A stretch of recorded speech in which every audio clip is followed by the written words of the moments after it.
and they use a lot less wood than you would typically use with a fireplace. Blaze King, that's a fire. The heat is on when it's a Blaze King wood stove, controlling heat up to 40 hours on a single load of wood with a built-in thermostat. See for yourself at either Blaze King showroom, Albuquerque and Santa Fe. Blaze King, and now that's a fire. International Protective Services is a proud supporter of ProView Sports and New Mexico Youth Athletics. IPS provides residential and commercial security services in the Albuquerque metro area. For more info, please call 505-897-2420 or visit internationalprotectiveservice.com. We would like to thank the following sponsors for making this broadcast possible. We've been trained, conditioned, and rewarded for doing more. But people weren't designed for all that doing.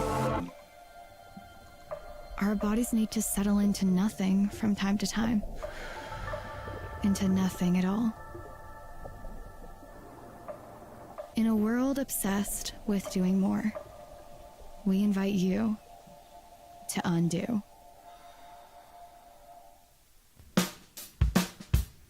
Well, I'm going to the frontier, walking to the cashier, order up a root beer and a number one. Cover it with green stuff, one scoop is not enough. Find a booth is real tough, back by the Duke.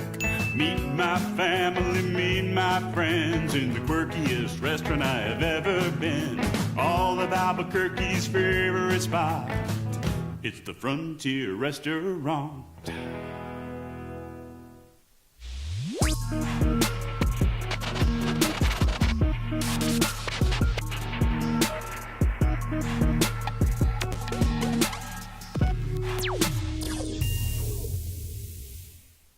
Snap from Andrews.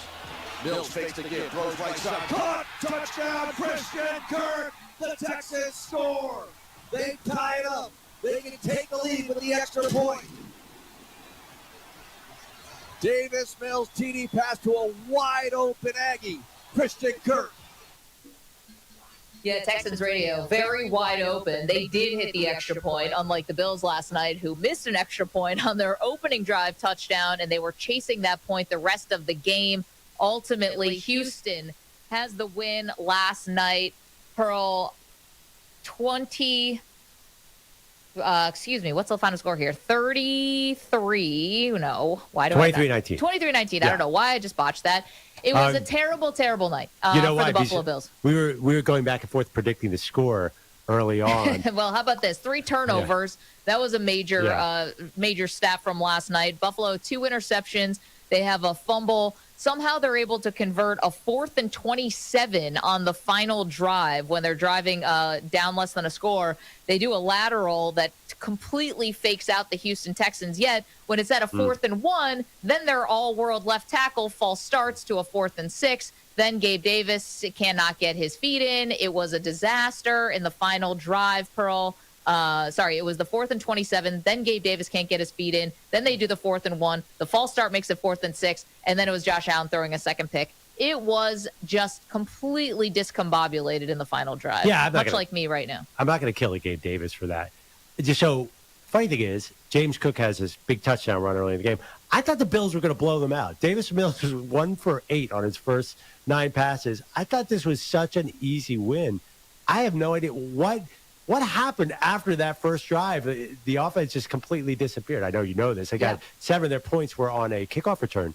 It was very surprising. I thought the Bills opened up the first quarter looking great, and then something just switched. Well, I can tell you what switched. The Texans' defensive front got after Buffalo and started dominating their offensive line. Okay. I think it was – you don't think it was Josh Allen was hit and rattled and changed everything? I mean, I think that's possible, but even after he got hit and he's kind of writhing around in pain, like he was still able to complete some passes. Yeah. You know, I'll tell you another thing I think that happened. They go on a 13-play drive in the first drive of the second quarter. where they get down into the reddish zone and they come away with a field goal instead of a touchdown. Then obviously you just heard the Davis Mills touchdown to Christian Kirk. And then the next play, Josh Allen throws an interception. Now it got tipped, maybe not his fault, but then the Texans turn that into a field goal. Then the Bills actually do get a kickoff return for a touchdown, but the Texans answer with a touchdown. Which was a miracle, by the way, that Davis Mills navigated that drive at the end of the half. It looked like the Texans were coming up with zilch. Yeah, then you add a fumble in from Khalil Shakir, and you find yourself in a situation, turnover on downs, and you find yourself in a situation where Josh Allen has to do everything to drive down the field, and it was just too much. That defensive line was overwhelming. All right, let's get to Nick Kostos. He's the host of You Better You Bet. I don't even want to talk to Nick about this game, because here's the thing about Nick and I. Good morning, Kostos. How you doing? Good to be. I'm excited to see where this goes. Yeah. Here's the thing about Nick and I. Let's see what comes next. Here's the thing about Nick and I. Nick and I actually see Buffalo the same way. You're a little more. I mean, I've lost all faith. I've already said, Nick, this is not the year. We've talked about how I think Sean McDermott needs to go. I think Brandon B needs to go. Like, it all has to get shaken up. It's not working here. So you and I are on the same page. But I think you are in the never Josh Allen category, and I'm in the he could still win a Super Bowl. No, it's not. Josh Allen's awesome. Josh Allen can definitely win a Super Bowl. They just need a different head coach. And GM. I've said this. I think the coach is more important. I've said this with you guys before, and it can bear repeating until the cows come home, right? In the history of the NFL, and look, like the Super Bowl era, there's a 60th Super Bowl coming up. It's not the largest sample size ever, but in the history of the NFL in the Super Bowl era, we have never seen, and this goes for John Harbaugh, Lamar Jackson as well, same draft. We have never seen a coach-quarterback pairing be together this long, never make a Super Bowl yet, and win one. It has never happened before. I think this is beyond stale. K240BL Albuquerque is 95.9 FM and AM 610 KNML, the sports animal. What it do, Lobo fans? Let's talk about this offense. Basketball fans, how you feeling? You got a little bit of a shock last week. You went down to Las Cruces. You played your rival. Didn't go your way.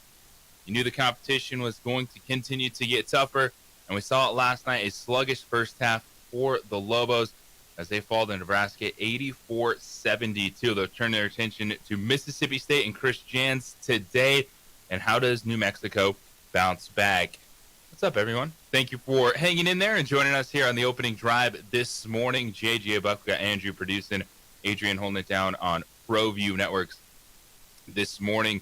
And I want to hear from you because I want to talk about this Lobo offense. In the second half last night, you saw pieces of what we've seen throughout the year, of moments of when this team can look good, when it's flowing, when they're hitting their shots. And yes, you see the promos all the time for the NBA. It's a make or miss league. Basketball, you got to make shots. The question with the Lobos is it as simple as they just miss shots early, or are they still trying to figure out who the heck they are? And the answer to that is yes and yes. And for Lobo basketball, yesterday, Nebraska knew who they were early and often in that first half as they made 9 3-pointers. They raced out to, at one point, what was a 33-13 lead. You saw some of those shots fall for the Lobos in the second half when they started on a 22-8 run. They cut that deficit to 4 points with 12:31 left in the game. And there were some moments where you're just waiting for the Lobos to officially turn that corner, but the hole was too deep from what happened early on. I think in the second half, you were reminded, okay, there still is something there for this team. The defensive edge that they want to have, you got to back that up with some offense. Because as good as they could be defensively, we'll talk about what Fred Hoiberg, Nebraska's head coach, had to say about the Lobos' defense even after scoring 84 points on this team. They're not going to be good enough to lack an offensive identity. And that's really what the Lobos do right now. They lack an offensive identity. You saw it last night where, yeah, Jake Hall took a bunch of shots. Now they fell behind early. But even early in that contest, he missed some threes. Antonio Chol's role in this offense, what is it going to be? That is to be determined. I think he can be aggressive. You look at 13 field goals, but I think at times Can he be a number one option? And then Bouillon inside. So identity offensively, they're still trying to figure it out. And oh yeah, that's mixed in with Dayton Albury getting ejected for throwing a cheap shot with 1:38 left in the first half, and he has been kind of the in case of emergency drive to the basket option for the Lobos offense. And we knew at this stretch of games, and it started with New Mexico State, just in terms of athleticism, the intensity you're going to face in a rivalry game on the road, and then into this tournament where you have Big 10, Big 12, and SEC teams in it. It was going to be a challenge. So how are you feeling after last night's game? And you're just continuing to stack the eye test on top of each other for Lobo basketball. We'll get into it all morning long, as we'll have Jeff Grammer join us at 8 o'clock this morning. Of course, he's live in Kansas City covering Lobo hoops. We'll get his thoughts on it, the post-game reaction from the players and coaches that spoke to the media. We'll hear some of Eric Olin's post-game with Robert Portnoy and Hunter Green about how the coach felt his team responded, some of those missed opportunities in the first half. And that's really what happened is the Lobos missed their shots when they got the open looks early. They didn't connect. They shot 32% from the field, while Nebraska went 51%. And that's one of the things that we discussed yesterday was this was going to be a game that even when we want to talk about the Lobos defense and how that's what they're going to hang their hat on and they just need to be a team that's hard to play against, you had to find some offense early against a Nebraska team that could score, against a Nebraska team that has that spurt ability because they're just going to shoot threes. And they're going to shoot them constantly. Now, they got cold in the second half, and then we saw the streak that the Lobos went on, their run, I should say, when the shots weren't falling for Nebraska in the second half. And, yeah, sometimes it is that simple, but I think for the Lobos, it's still where's the offense going to come from? How are you running your offense? What does that two-guard lineup look like? And Dayton Albury is a conversation we'll have in the next segment about, is it, hey, don't do that again? Does Eric Olin sit him tonight? What do you want to see happen, with that cheap shot that, yeah, everyone's frustrated. You're playing a poor first half. The Lobos trailed 43-25.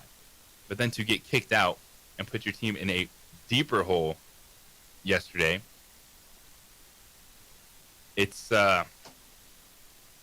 one where, all right, let's figure out what the Lobos need to do moving forward. Put your coach hat on, everyone. Let's talk about it because we got another game this afternoon, New Mexico and Mississippi State. It'll be a 5 o'clock tip-off, 4:30 pregame for you over on News Radio KKOB with Robert Portnoy and Hunter Green. 505-246-0610 is the Sports Animal hotline and text line for you this morning. Man, it's the question of where do you go? And I was watching that game. A bunch of people yesterday getting ready for Lobo women's basketball. Everyone was coming over. Trainers, marketing people, and we had the game on and watched the entire game, went home and finished, some of the second half down the stretch that I didn't get a chance to see live. I was getting ready for the Lobo women last night, and everyone's just going, man, let's see a little bit more of this, man, that, this or that, and the other. But the name we kept coming back to is Antonio Troll. And we know how athletic he is. We know that he can be a presence inside and out. And I still think Eric Olin is trying to figure out the best role for Troll, and it's a balance between the scheme you want to play, running your offense to get good shots regardless of who it is, and then also having an offense that can feature certain players. Because right now, you look at it, and if Dayton Albury is not on the floor, it's Cho, Bouillon, and Hall. Now, obviously, Jake Hall, with his shooting, is going to be a focal point of this team, whether they're behind or they're winning. 17 shot attempts yesterday for Jake Hall. He was 6 of 15 from three. Antonio Cho took 13 shots, but 9 from three.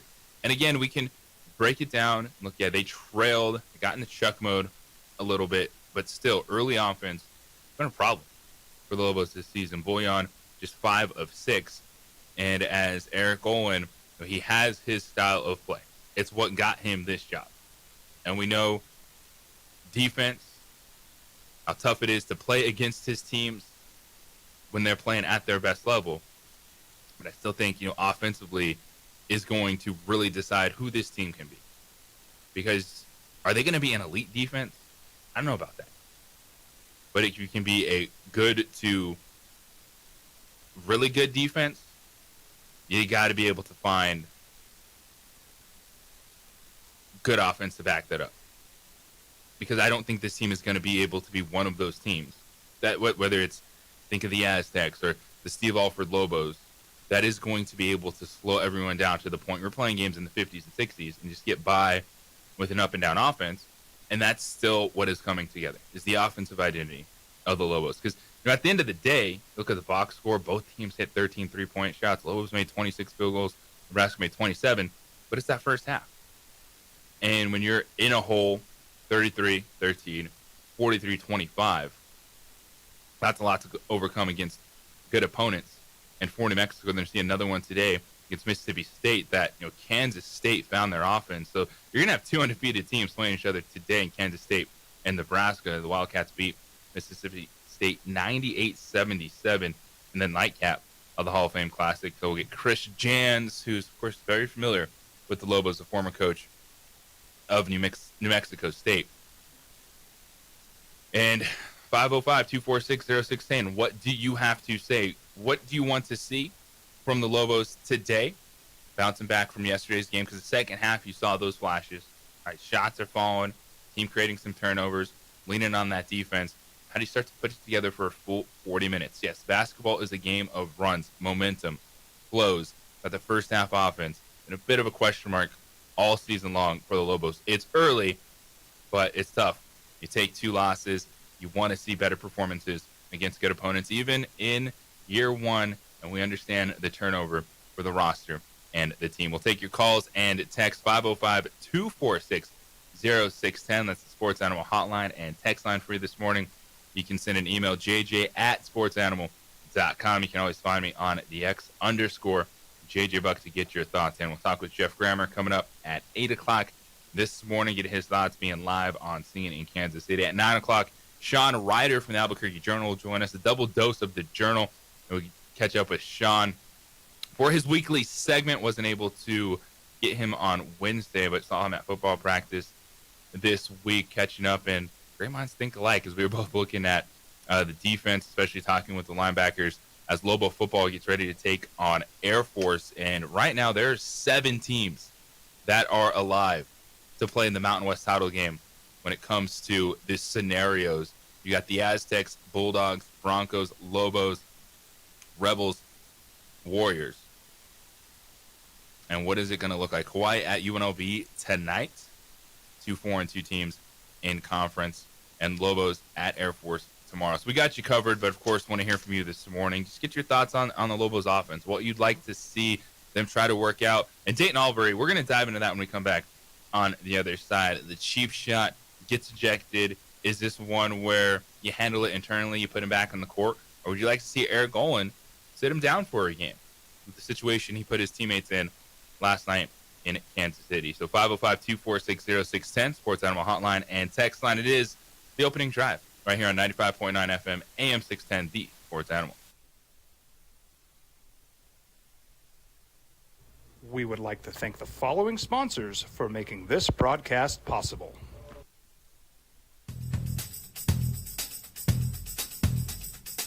International Protective Services is a proud supporter of ProView Sports and New Mexico Youth Athletics. IPS provides residential and commercial security services in the Albuquerque metro area. For more info, please call 505-897-2420 or visit internationalprotectiveservice.com.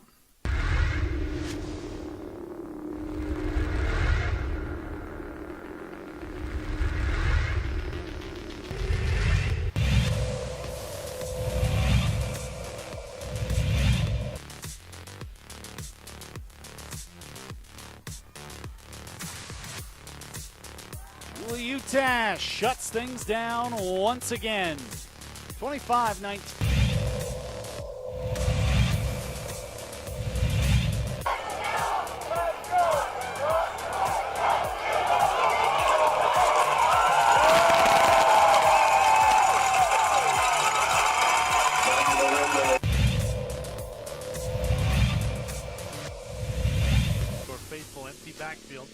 Lewis brings down the high snap. Now he's firing, looking for Smith. One-on-one, and George makes the catch.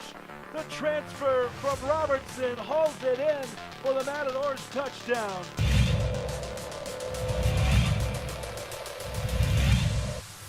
Pruitt puts it across. Ava Ashley. Ashley puts it down. Game 4 goes to Albuquerque High, 25-12. We'll take a quick break. An injury as well. Breaking through, Wyatt sees a hole, and he's gonna go. What a play, 70-yard touchdown.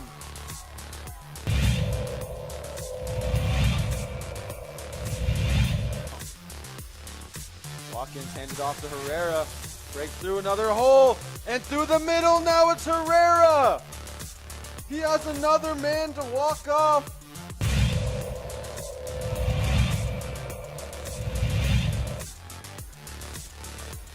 Trying to draw him off again. Valley a little more. Tapia again, big hole.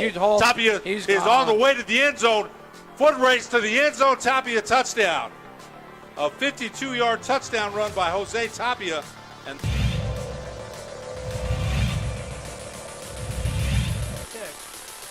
start tonight. End zone shot here. It's intercepted. Severely underthrown at the 5-yard line. And a lot of room for a return for Ingersoll. And he's still up on his feet at the 40. He's finally pushed out of bounds at the 30-yard line.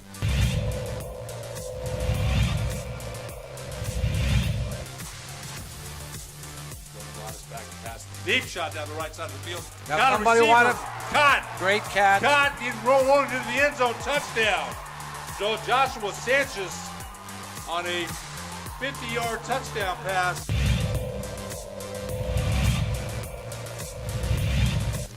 Well, it's going to be a tough test for Del Norte as Los Alamos has got them the last 3 times since 2022. So we're going to have to see whether or not Los Alamos goes like this. What a break! And he's through and all the way on the first play of the game. He's waltzing to the end zone. Touchdown Hilltoppers. And what a start to this one. I mean, right through the middle. We would like to thank the following sponsors for making this broadcast possible. Eagle Greens and Turf are a family-owned and operated business with over 25 years of experience in the home improvement industry. They are your exclusive dealer of celebrity green, synthetic putting greens, and artificial turf. They also have artificial turf that is specifically designed for your pets. Eagle Greens and Turf are proud sponsors of Pro V Networks and can make your lawn green all year long at 505-273-2744. From the Sandia foothills to the banks of the Rio Grande, generations of families remain. For 5 generations, Gala Chevrolet has handed down values written in stone, leading the way under sun-filled skies, past the vintage glow of Route 66, built by generations past. The opening drive here on 95.9 FM, AM 610, The Sports Animal. Lobos fall to Nebraska last night. Get your thoughts on the development of this Lobo basketball team. We know the formula. They want to be a good defensive team, but the early offense. What is the solution? What would you like to see done with Coach Olin in terms of some of the schemes? But then it comes to having the players you're relying on be available and be on the court. 505-246-0610. That's the Sports Animal Hotline and text line for you this morning. JJ Buck, Andrew holding it down. We get Adrian producing on Pro View Networks. And yes, the Lobos were in a hole, and it got much deeper when their starting point guard, Dayton Albury, was ejected last night as Albury threw a cheap shot late in the first half. 138. He hit Connor Esgin in the back of the head when Esgin was trying to track down a loose ball. And so Albury did respond last night. He posted a comment on his social media. And he said, Lobo Nation, you just deserve better than what I displayed last night. Regardless of what led to my selfish decision, I put myself before the team during a time when I needed to demonstrate composure and leadership. And he wrote a few more things, but he's taking accountability, and that's not something you want to see from your fifth-year guard, from someone that Coach Olin has said is going to be a focal point of this team, the aggressiveness on the floor, being one of the most aggressive players in the country. And I think the frustration last night offensively was evident early in that game with UNM missing shots. And I think Dayton's still trying to figure out how he wants to execute, because it just can't be him drive inside and look to get fouled. Like, you got to start finding a rhythm, and guards starting to have to create. The high-low game, are you going to put maybe Chol at the top of the key, work with Bullion a little bit, just continue to develop this offense. But now the question is, Eric Olin, is this one where you look and say, hey, that's a fifth-year guy? He does know better than that. There's not a track record of this for Dayton Albury. You have that closed-door conversation with him and leave it at that? Or does he sit his fifth-year guard tonight? 505-246-0610, Sports Animal Hotline and text line. I think, Eric Olin, even with this roster, is it, he needs to send a message? I think we look at, Dayton Albury and not having a track record like this, even when you're trying to establish the foundation of this team, who you're going to be as a head coach, what you expect from everyone else. When it's a fifth-year player, and it's not someone we look at, and we've seen in last year, Albury doing a bunch of things in Mountain West play, and you're like, oh man, I can't believe this guy did this, that, or the other. Is it a closed-door conversation where he takes accountability, and as he did on social media last night, and he has to talk to his coaches, his teammates, saw what happened, had to deal with the aftermath of it, and get ejected a minute 38 left in the first half of a game that you're getting blued out in, and then you go on a run, the pool within 4 in the second half, and run out of gas. So we'll see. And we'll talk with Jeff Graham, too, coming up at 8 o'clock this morning. He's live in Kansas City to get the thoughts of what he saw, the post-game reaction, and looking forward to another meeting with Chris Jans today and Mississippi State. Let's go to the phones. Mike, you're on the opening drive. What's up, Mike? How you doing? Good. Hey, I saw the game last night. First question, are they going to have it tonight on TV like Peacock or one of them? I believe it should be another Peacock NBC Sports game, yes. Oh, cool. Anyway, Lobo fans, don't get discouraged. This team's good. They're not playing Austin Peay or one of them. Oh, sorry, Austin Peay. But Nebraska's good. They're big. They're thick. They're good shooters. They played a good team. If they would have made half their shots in the first half, I think they would have been right there. They missed a lot of them in the first half. But, and then that where they ejected that guy, that was uncalled for, but that shows a little passion. The guy's a fighter. You know what I mean? That's not good that he did that, but he wants to win. I mean, they have a good team. And who impressed me is that 7'1" dude, Rock. That guy's going to be good, man. They put him in not too long, but what he did, and he looked good to me.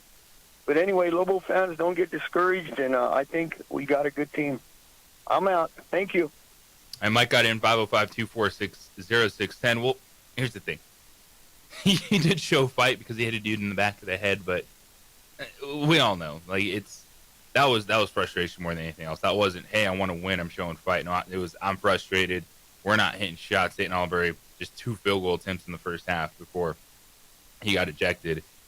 And, yeah, I think it's one, if I'm Eric Olin and knowing just the track record, you look at Dayton Albury and where he's been, 1 year at Utah State last year, but he came up, man. He was at Chippewa College for 2 years, went to Queens, went to Utah State, never at New Mexico. There hasn't been something where you're like, oh, Dayton Albury, got to watch out. He's one of those guys. Now, I think he just had a bad moment. I believe that it'll probably be one of those situations where Olin will say it was addressed behind closed doors.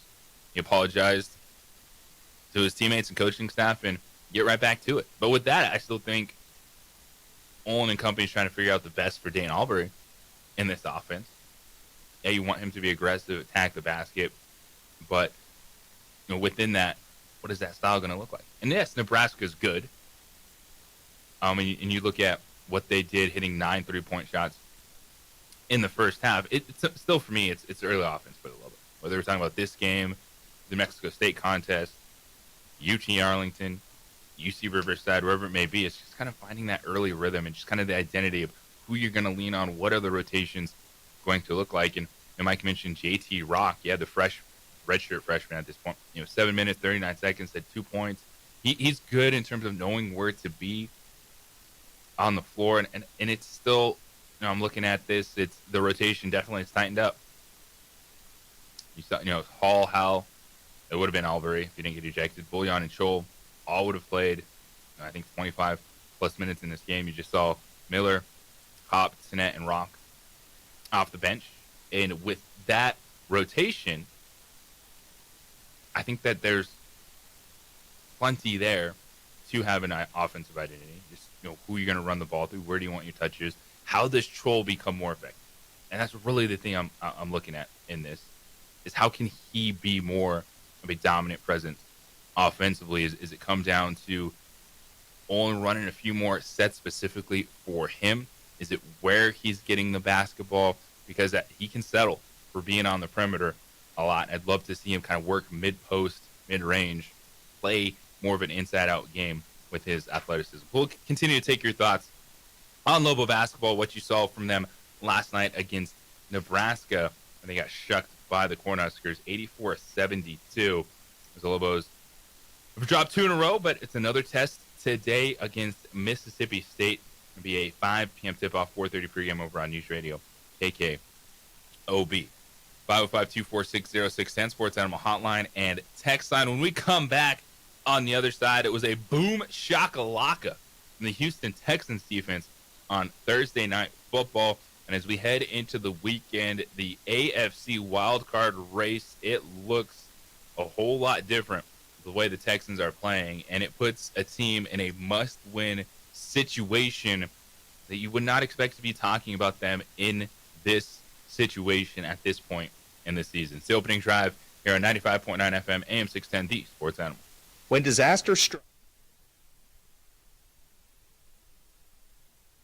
we would like to thank the following sponsors for making this broadcast possible. TurboThreads is a proud sponsor of ProView Networks.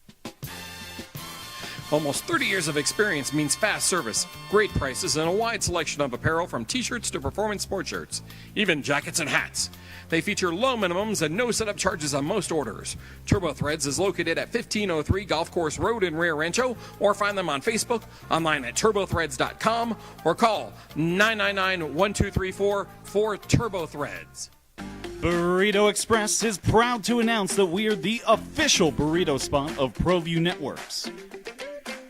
Since 1982, with 6 locations serving Albuquerque, Rio Rancho, and Roswell, the question is, red or green? Let's go to the burrito. Visit letsgototheburrito.com and order now. From the Sandia foothills to the banks of the Rio Grande, generations of families remain. For 5 generations, Gallus Chevrolet has handed down values written in stone, leading the way under sun-filled skies, past the vintage glow of Route 66. Built by generations past, built for generations to come. This is New Mexico. This is Gallus. We've been trained, conditioned, and rewarded for doing more. But people weren't designed for all that doing. Our bodies need to settle into nothing from time to time. Into nothing at all. In a world obsessed with doing more, we invite you to undo. We would like to thank the following sponsors for making this broadcast possible.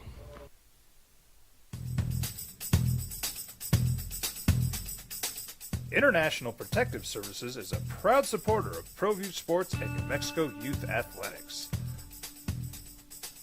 IPS provides residential and commercial security services in the Albuquerque metro area. For more info, please call 505-897-2420 or visit internationalprotectiveservice.com. We would like to thank the following sponsors for making this broadcast possible. I'm a Blaze King customer, and I have been for the last 10 years. Blaze King stoves are very efficient, they're easy to maintain, and they use a lot less wood than you would typically use with a fireplace. Blaze King, that's a fire. The heat is on when it's a Blaze King wood stove, controlling heat up to 40 hours on a single load of wood with a built-in thermostat. See for yourself at either Blaze King showroom, Albuquerque and Santa Fe. Blaze King, and now that's a fire. We've been trained, conditioned, and rewarded for doing more. But people weren't designed for all that doing. Our bodies need to settle into nothing from time to time. Into nothing at all. In a world obsessed with doing more, we invite you to undo. Across the state of New Mexico, different journeys will begin. And when their journeys unite, together will become one experience. Our campuses across New Mexico in Portales, Roswell, and Ruidoso come together to provide you the support as one family. We are one family that share one goal, one opportunity at a time. We are One Eastern. Burrito Express is proud to announce that we are the official burrito spot of ProView Networks. Since 1982, with 6 locations serving Albuquerque, Rio Rancho, and Roswell, the question is, red or green? Let's go to the burrito. Visit letsgototheburrito.com and order now.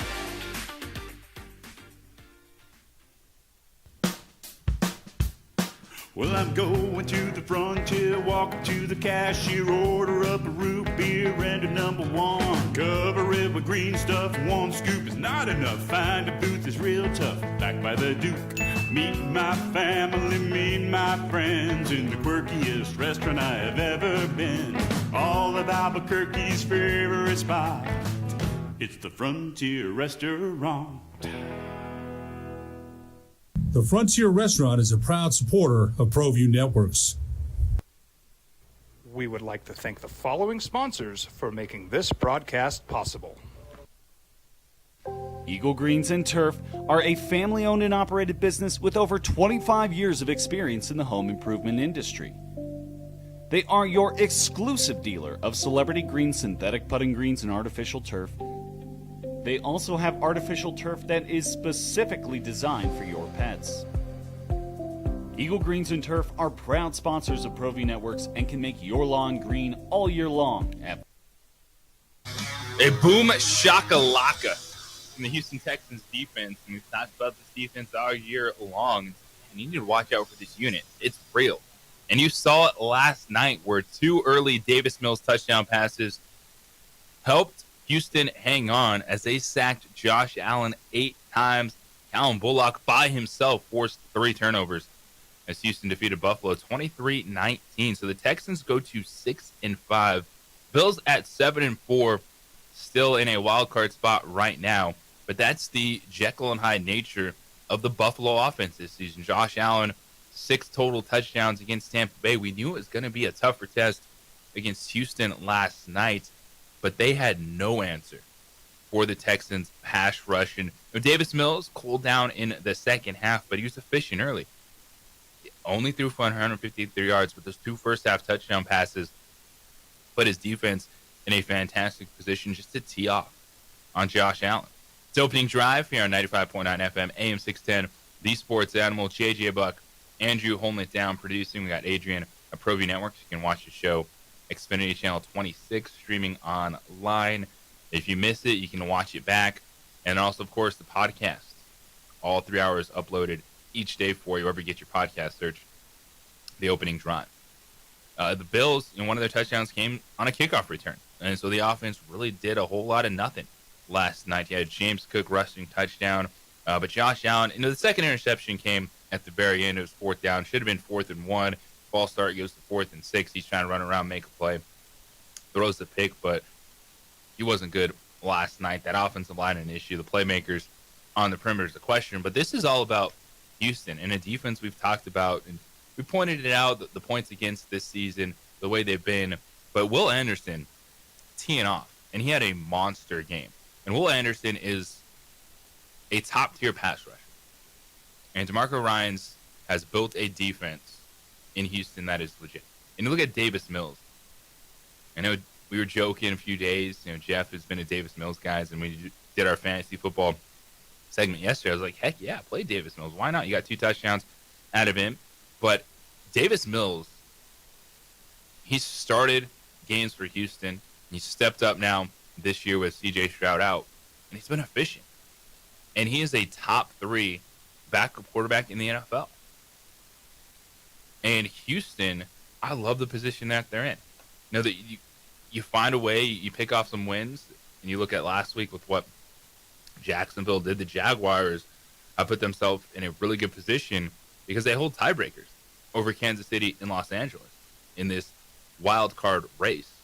The Jaguars at 6-4, and Jacksonville has Arizona this weekend. They're 2.5-point favorites in that contest, but they're in a really good spot. But Houston is coming, and they're 6-5. And we just talked about, just picking off wins, and Houston has been able to do that without C.J. Stroud.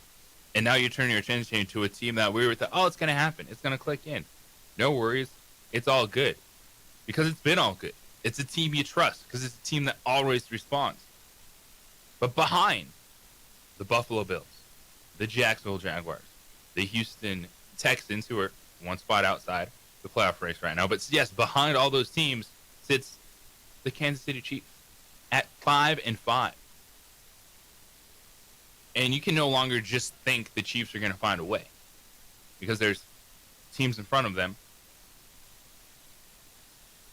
And we're just mainly the Jaguars right now, but that had the tiebreaker. There's teams in front of them that are just finding ways to win games. And that was Kansas City. It was Kansas City last year. It's been Kansas City the last 7 years. That's not the Chiefs this season. Now, they're at home. They're 3.5-point favorites. Indianapolis comes in. Daniel Jones has regressed a little bit the last couple weeks, not playing clean football. There's 7 total turnovers the last 2 games that they played. The Colts coming off a bye week. That's an 8-2 football team on the other side with a solid defense. Jonathan Taylor versus the Kansas City front 7 is going to be fun to watch this season because Taylor leading the NFL over 1,100 yards rushing, 15 touchdowns.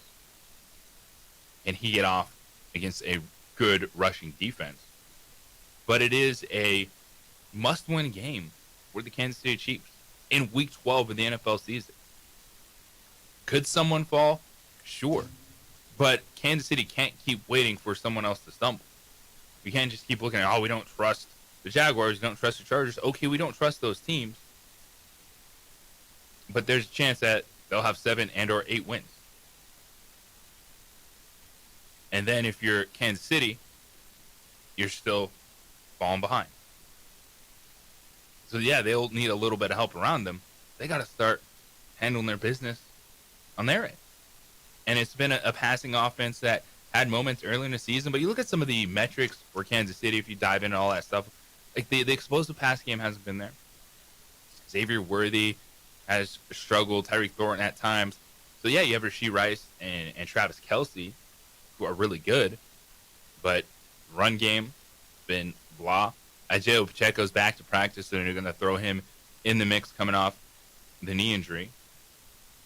But Kansas City faces a must-win game this weekend. And the Colts, it's another opportunity for them to make a statement. 8-2, it's Daniel Jones. Do you want to trust them? You're not so sure. The last 2 weeks, they lost to the Steelers, and they had that 6 turnover game.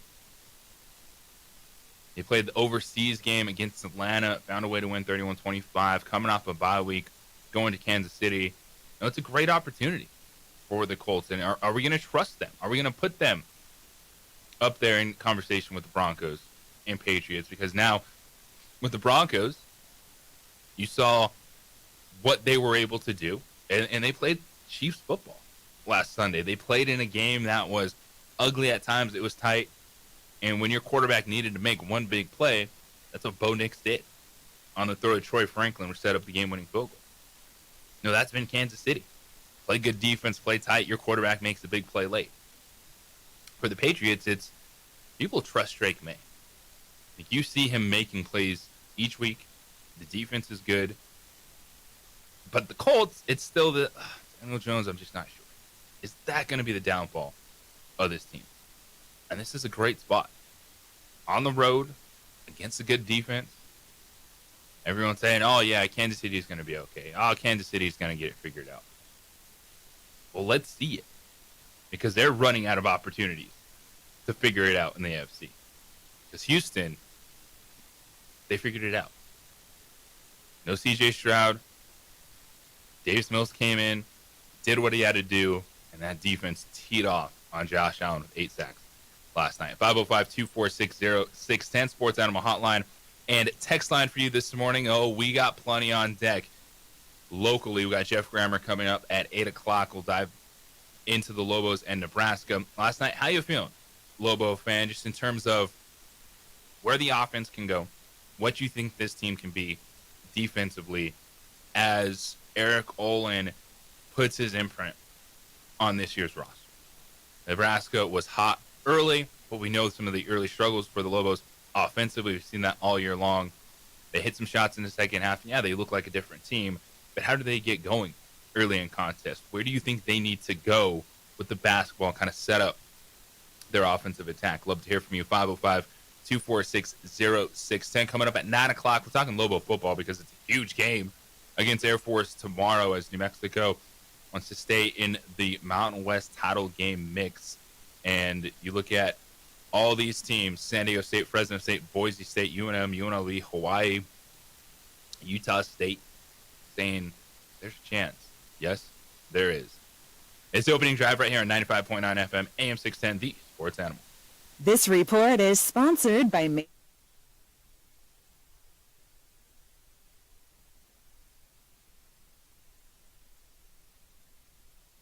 We would like to thank the following sponsors for making this broadcast possible. High school sports are back. You can watch every ProView Network broadcast online on the NFHS network. Every moment from every game from every sport, including all NMAA state championship games. Get your monthly pass now. Just go to ProViewNetworks.com, click on the NFHS logo, and sign up today. Watch New Mexico's best. Don't sacrifice quality and flavor when you're in a hurry. Golden Pride offers ribs, fried chicken, red and green chili breakfast burritos, and frontier sweet rolls. 4 great locations, or visit us online at goldenprideabq.com.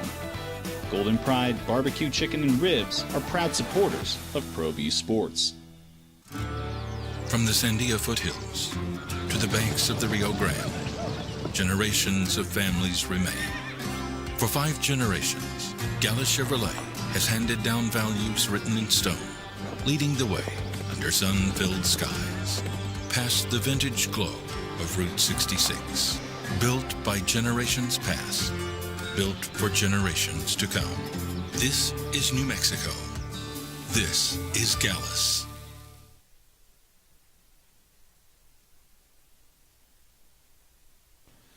TurboThreads is a proud sponsor of ProView Networks. Almost 30 years of experience means fast service, great prices, and a wide selection of apparel from t-shirts to performance sport shirts, even jackets and hats. They feature low minimums and no setup charges on most orders. TurboThreads is located at 1503 Golf Course Road in Rio Rancho, or find them on Facebook, online at turbothreads.com, or call 999-1234 for TurboThreads. We've been trained, conditioned, and rewarded for doing more. But people weren't designed for all that doing. Our bodies need to settle into nothing from time to time. Into nothing at all. In a world obsessed with doing more, we invite you to undo. Across the state of New Mexico, different journeys will begin. And when their journeys unite, together will become one experience. Our campuses across New Mexico in Portales, Roswell, and Ruidoso come together to provide you the support as one family. We are one family that share one goal, one opportunity at a time. We are One Eastern.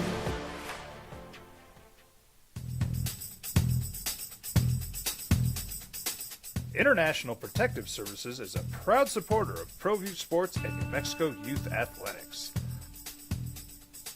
IPS provides residential and commercial security services in the Albuquerque metro area. For more info, please call 505-897-2420 or visit internationalprotectiveservice.com. Burrito Express is proud to announce that we are the official burrito spot of ProView Networks. Since 1982, with 6 locations serving Albuquerque, Rio Rancho, and Roswell,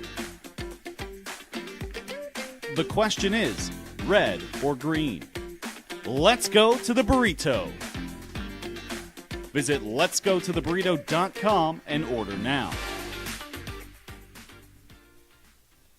I'm a Blaze King customer, and I have been for the last 10 years. Blaze King stoves are very efficient, they're easy to maintain, and they use a lot less wood than you would typically use with a fireplace. Blaze King, that's a fire. The heat is on when it's a Blaze King wood stove, controlling heat up to 40 hours on a single load of wood with a built-in thermostat. See for yourself at either Blaze King showroom, Albuquerque and Santa Fe. Blaze King, and now that's a fire.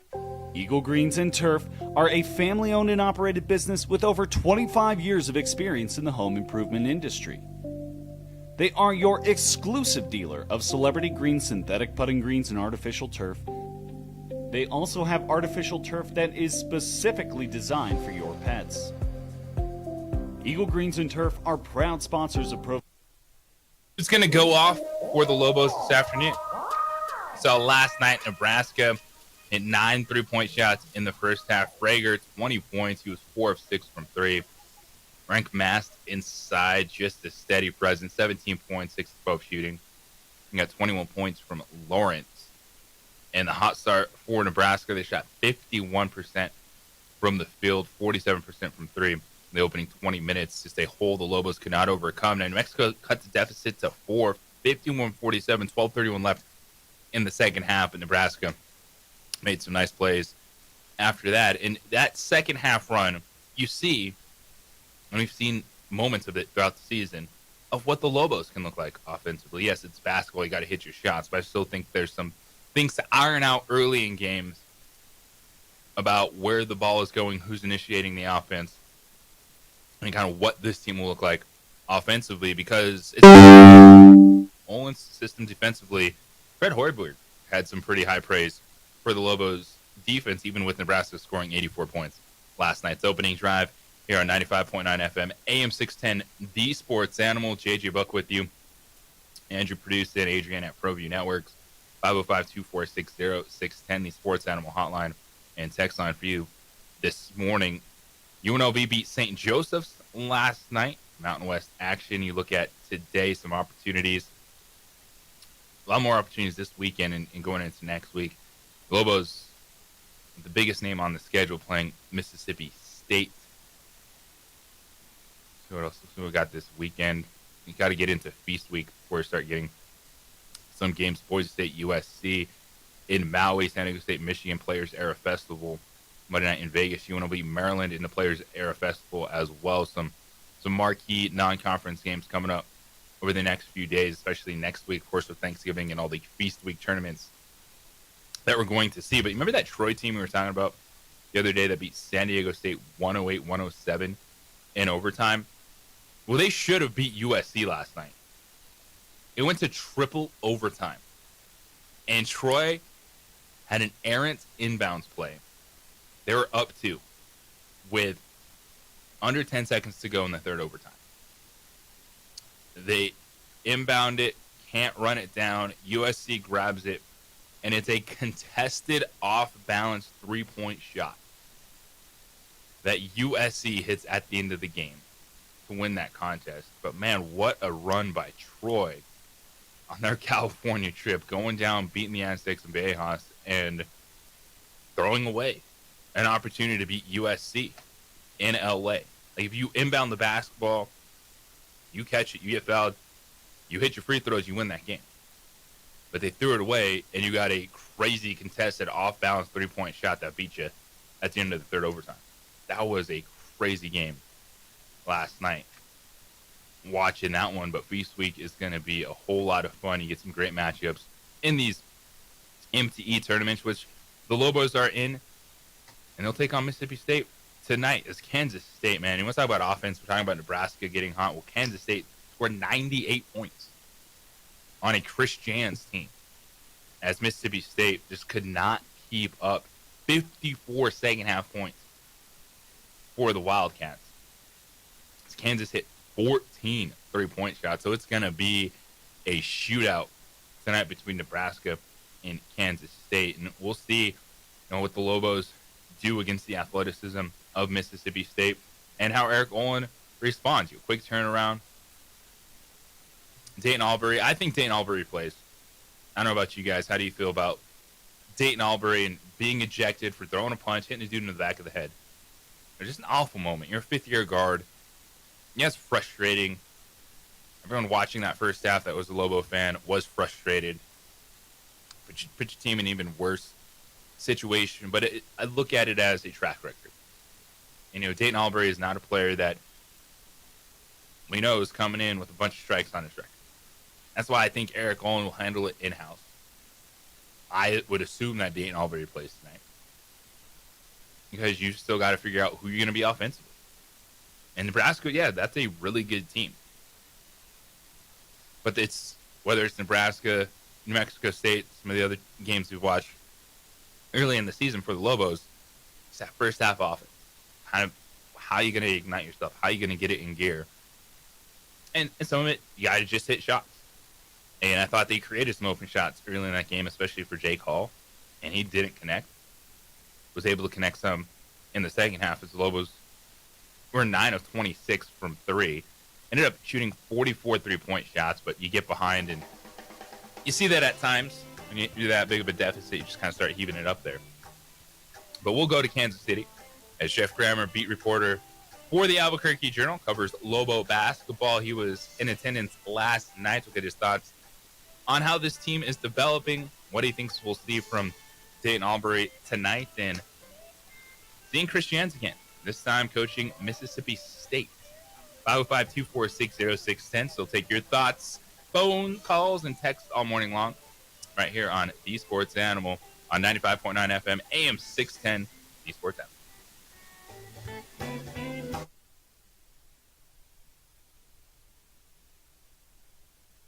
We would like to thank the following sponsors for making this broadcast possible.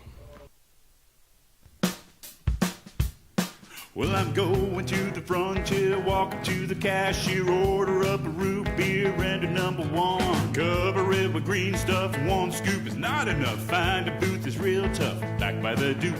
Meet my family, meet my friends in the quirkiest restaurant I have ever been. All of Albuquerque's favorite spot, it's the Frontier Restaurant. The Frontier Restaurant is a proud supporter of ProView Networks. From the Sandia foothills to the banks of the Rio Grande, generations of families remain.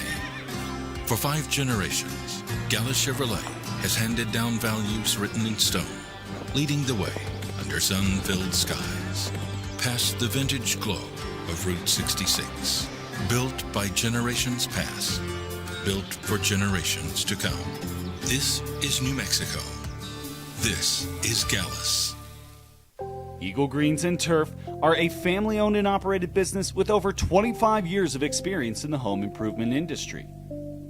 They are your exclusive dealer of celebrity green synthetic putting greens and artificial turf.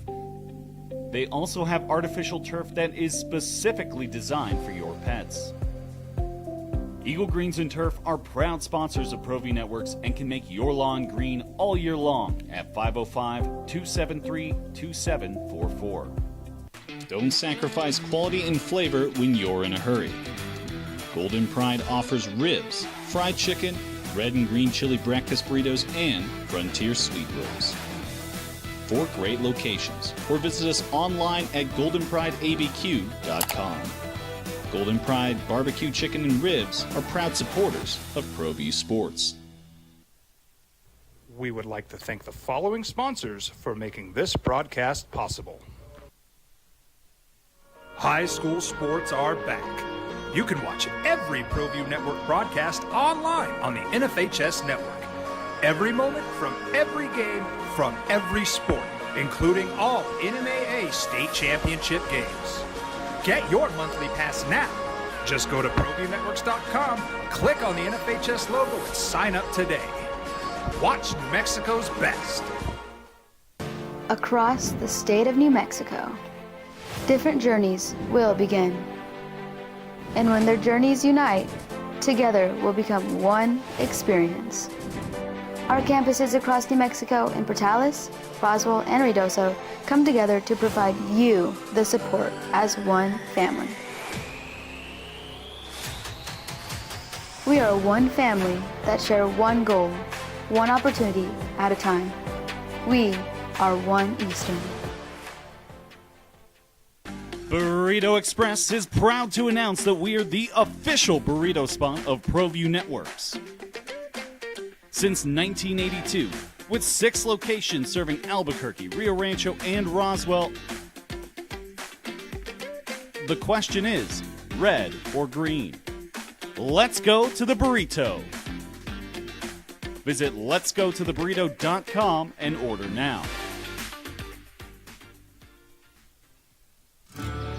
From the Sandia foothills to the banks of the Rio Grande, generations of families remain. For 5 generations, Gallus Chevrolet has handed down values written in stone, leading the way under sun-filled skies, past the vintage glow of Route 66, built by generations past, built for generations to come. This is New Mexico. This is Gallus. Sports Animal. Here's Jeff Symbieta and JJ Buck. Well, you got one of us this morning, and apparently just stragglers coming into the studio. And Ned James dropping in. He's like, I don't want to go to the gym. Let me jump on the radio. All right, we'll talk with Ned James because we got Lobo football at Air Force tomorrow. Of course, reacting to the Lobo men's loss against Nebraska last night. They'll take on Mississippi State this afternoon.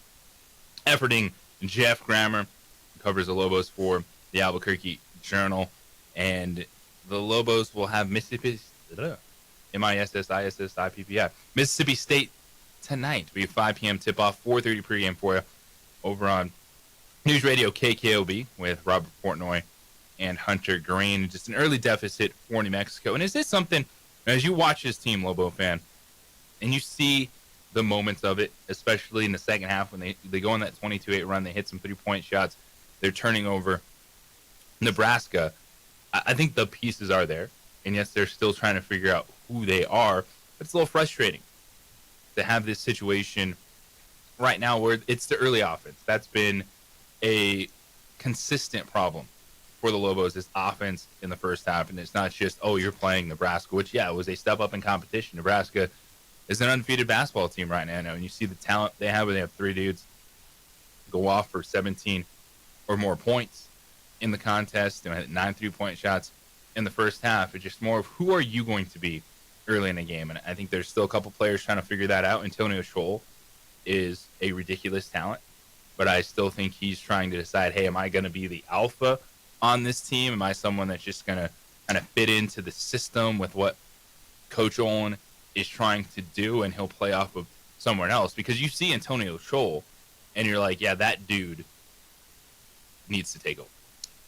Yeah, Antonio Choi is the guy up, but I know people don't like to hear the fact that you want to give a guy a little bit of a pass, but he is coming off of arthroscopic surgery this summer, and so it's going to take him a little while. That knee, he's playing well despite that. I know he's not going to use that as an excuse.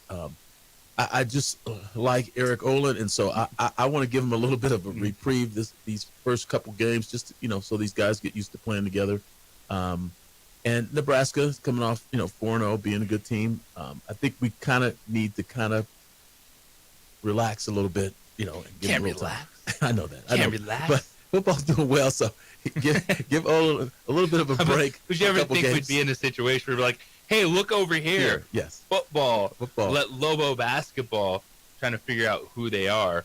As we're the wake-up call for our next guest. It is Jeff Grammer, Albuquerque Journal, joining us this morning. Living life, got the College Basketball Hall of Fame. You got any good barbecue yet, man? What's going on? Barbecue? Did someone say barbecue? Oh, this is Jeff. I thought this was Jeff Grammer. This is Jeff Bree. Can you pretend to be Jeff Grammer for me, man? Let's break it down. Let's go. I can. I'll do the quick version of Jeff Grammer. My daughter beat my predictions again with her damn coin toss. Yeah, there we go. What's up, man? I'll make it quick. I know you got Grammer coming up. I just think for basketball, there's a lot of talent. We have it, and we know this is a transitional year, and I think we're going to beat some teams we shouldn't beat and lose to some teams we really should beat. But I just think the style of play, like in the first half, is just unsustainable. And the part that really kind of stands out to me is, and I'm not a coach, man. Look, I don't coach anything. But it just seems like sometimes when you're getting just like dominated like that and you can't make a shot, you got to find a way to build some momentum. And the fact that we just almost avoid like mid-range shots, 10, 12, 15 footers, it's really bothering to me because those are points left on the floor. If you're going to shoot 44 threes and that's going to be your game plan, there's going to be times where you don't make most of those. Most of the time you don't make most of them, but a very low percentage. And you've got to have something to put points on the board. And I just that's something I've been used to for the last few years, is just having some mid-range. And yesterday points in the paint were scarce because they had some really big bodies in there. So I don't know, man. I just in the first half I was like, man, are we making any adjustments at all? And then to hear him in the post game where he said he was happy with every single 3-point shot that was taken and he accepted all of them, I'm like, really? Like every one of them? Because I thought there were a few that were questionable where they just ran down and jacked it up right away and really early in the clock. So not really like I hate this team or anything like that. Some of his style, because I'm not used to it, perplexes me. I just wish we had kind of worked some mid-range in there to build some momentum and keep some points getting posted on the board when we're not making threes. All right, Jeffrey, appreciate the phone call, man. He got in 24606, and I understand that. I think some of that too is when you're behind that much early in the game, you get in a situation where you kind of just start chucking it up. But I do think that whether it's the guards, but especially Bullion and Scholl, like there's opportunity there to work a high-low game. Get Scholl in different areas because he tends to fade to the perimeter, and he likes to settle for a three. But that dude is an athlete that I want to see just in more areas with the basketball getting downhill. So are we going from Jeffrey to Jeff right here? We got Jeff Grammer, Albuquerque Journal. He's the man in the know in Kansas City, holding it down. We were his wake-up call this morning. Mr. Grammer, how are you? What's up, man? I'm doing pretty good. I was actually downstairs. I'm in my hotel, and I was downstairs eating breakfast and kind of spaced out on the phone call. I appreciate you taking the phone call. And, it's important to get that hotel breakfast, I know, because when you get that cut off and you're like, man, I missed a free breakfast, it's a bummer. So as someone that does travel with the team, I understand how important that is. I know, right? I'm working the bagel. I got a bowl of cereal and a little bit of eggs and some, it looks like bacon, but man, I don't know. It's something. It's edible for you this morning. But you're looking at the Lobos last night, and the first half has been a question mark offensively for them all season long, and you get in a hole and your game plan changes. They put up 44 shots. But when you were watching that first half, was it, hey, the Lobos just missed early and got behind, or do you still think they're trying to figure out like what they want to be offense? Well, I mean, look, the 44 three-pointers, I mean, I would say, like, that's an anomaly, but they did shoot that in the exhibition game against Washington State as well. Obviously, part of it was coming back. I mean, they shot, a whole lot more. They shot 12 more in the second half than they did in the first half. So it's not going to be 44 threes all the time on their offense. But, yeah, I mean, he is a team that, a year ago, again, we still kind of have to compare a lot to what he did in the past, and they did shoot a high volume of three-pointers. Not like this, not like 44, but, they shoot a high volume of threes. They don't shoot as high a volume as Nebraska does, and Nebraska's offense looked just fine, I would say. So that's a team that came into the game shooting 50% of their field goal attempts on the season were three-pointers, and I don't think New Mexico is ever going to get to be a 50% team, although last night they were 2/3 were three-pointers. So, yeah, a lot of it was playing from behind, but they are going to be a high-volume three-point shooting team. So they're still coming around. It's not the popular opinion today, and it wasn't on social media yesterday, but I still see a team that's going to be fine. Like, I don't think anybody in the Mountain West is running away from this team. I think there's a couple teams at the top that look fine, but after about 3 teams in the Mountain West, I don't know why anybody would even look at this, even after last night at New Mexico, is saying, like, wow, they're so much worse than everybody else. So I think they got a lot to improve on still, but I just, man, I don't know why, I don't quite understand the panic button that's being pressed by so many people so much. Now, if all you saw was the first half, I would agree, man, it looked pretty bad. That was an embarrassment. And I put that in what I wrote today. Like, that was an embarrassing first half for the fans who showed up in Kansas City and were there trying to wave their, state flags and cheer them on, and the fans watching from back in Albuquerque. Like, that was an embarrassing first half because it was undisciplined. They weren't playing really good defense, and they were missing a lot of shots. But, like, the way they came back in the second half, they acquitted themselves pretty well. So I think still a long ways to go, but I still think they'll probably be an okay team this year. Jeff Grammer, Albuquerque Journal, joining us from Kansas City. Lobos fall to Nebraska 84-72 last night. So Dayton Albury is not a player with any sort of track record of got to watch out for this guy, this, that, or the other, but he has a cheap shot last night. What do you anticipate? Is this one where Eric Olin looks at a veteran player, has that closed-door discussion, and puts him on the floor, or do you think that he could sit him down? That's a good question, because apparently he initially has kind of said he'll be playing tomorrow. I know when I spoke with him in the postgame, he said he didn't have an answer. And then talking with some other people around the program, it kind of, the general sense is it was hard to tell, first of all, like, this is sort of nitpicking, right? Like, if it was a punch or if it was just a slap, it doesn't matter. He hit a guy that wasn't looking in the back of the head, so he definitely 100% deserved to be ejected. But beyond that, I don't know. I did not get a good sense from anybody at UNM, including Eric Olin, what their initial thought and reaction was. I will say Dayton Albury apologizing was the right thing to do, and it wasn't just an apology. It was an apology to the kids that were watching, and an embarrassment to the city of Albuquerque and the program and all that kind of stuff. I don't know if there was an apology or any effort of an apology made to the player or not. I know a lot of people on social media, the Nebraska fans that are killing me on social media, I shouldn't say killing me, but just filling up my feed on social media, saying that, he should have been arrested and this and that. Like, yeah, get off that. I mean, he shouldn't be arrested. But he didn't apologize to the player himself. I don't know if there is an effort made there. Sometimes stuff like that happens on a personal level that isn't shared on social media, so, I'm not going to take that leap. But, yeah, I would say that warrants probably a suspension or something, and I got no indication last night that they've decided whether or not that's going to happen.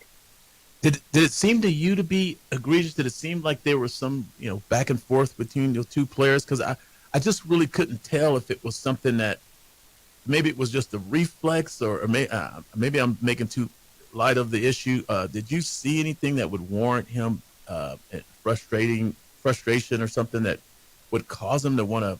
Because I couldn't really tell whether it was some sort of egregious act or if it was just, I don't know, some kind of reflex or something. I don't know. What did you garner from the whole incident? It totally surprised me. I didn't see it coming. Not only from the fact that the little I do know about Dayton Albury, like, this isn't him at all. So that was surprising, but also from just the context of just the game itself, I saw nothing that was leading up to this other than frustration of them kind of losing, obviously. They were playing Dayton pretty rough in the paint, but that's because Dayton creates physical contact. Dayton creates contact. So, there might have been some frustration there, but nothing to answer your question. No, I didn't see anything that led up to this. It certainly begs the question as to what led up to this, but I saw nothing. Jeff Grammer with us. A few more minutes. Lobos will have Mississippi State tonight. And Jeff, when you look at this Lobo team as they work through some of their situations, when it comes to Chol and Bullion, I think there's opportunities there, especially post touches. I'd love maybe the coaching staff to put Chol in different situations where maybe they force him in the high post or to have the ball somewhere else. Because I think that there are opportunities for this team to look differently. But I know we are only seeing so much on the floor at this moment in time. What do you think of the Chol, Bullion, and just kind of how they're trying to fit into what Eric Olin does? Yeah, two of their best players got to be used as such, right? I mean, I don't think Eric Olin, and I've said this pretty consistently so far. I mean, we're only 5 games in. Eric Olin isn't a coach. I hate comparison is the thief of joy, but it's so early in the season that we kind of have to do a lot of comparisons, right? Richard Pitino's a guy who would recruit really high-level players and then find a way to adjust his offense to them.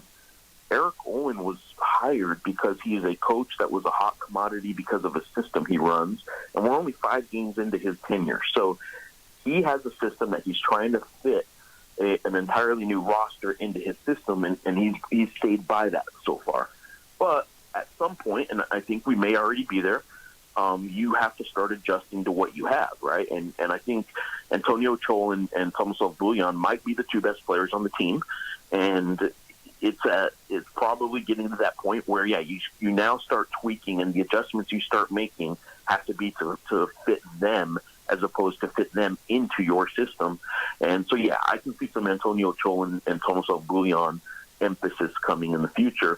I will say that Antonio Chol, his success so far has been while facing the basket. It has been while attacking, shooting from the outside, and while attacking the basket face first. It hasn't been a sort of a back to the basket, low post, anything like that kind of thing for Antonio Chol. And I know some people want that. I don't think that's Antonio Chol's game. So it has to still sort of be something where Antonio Chol's facing the basket. And we'll see. But, attacking the basket, going toward the basket and drawing fouls or scoring has been pretty successful for the Lobos.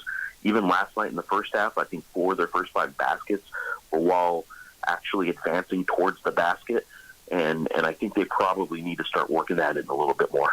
Oh, yeah, Chol is not a back-to-the-basket player at all, but, that face-up game, getting downhill, even working off some high-screens, dribble handoffs, you want his momentum going towards 100%. The rim. I think that would help out because I do think, they're still trying to figure out what Dayton Albury wants to do, man. I do think his game just can't entirely be get to the free throw.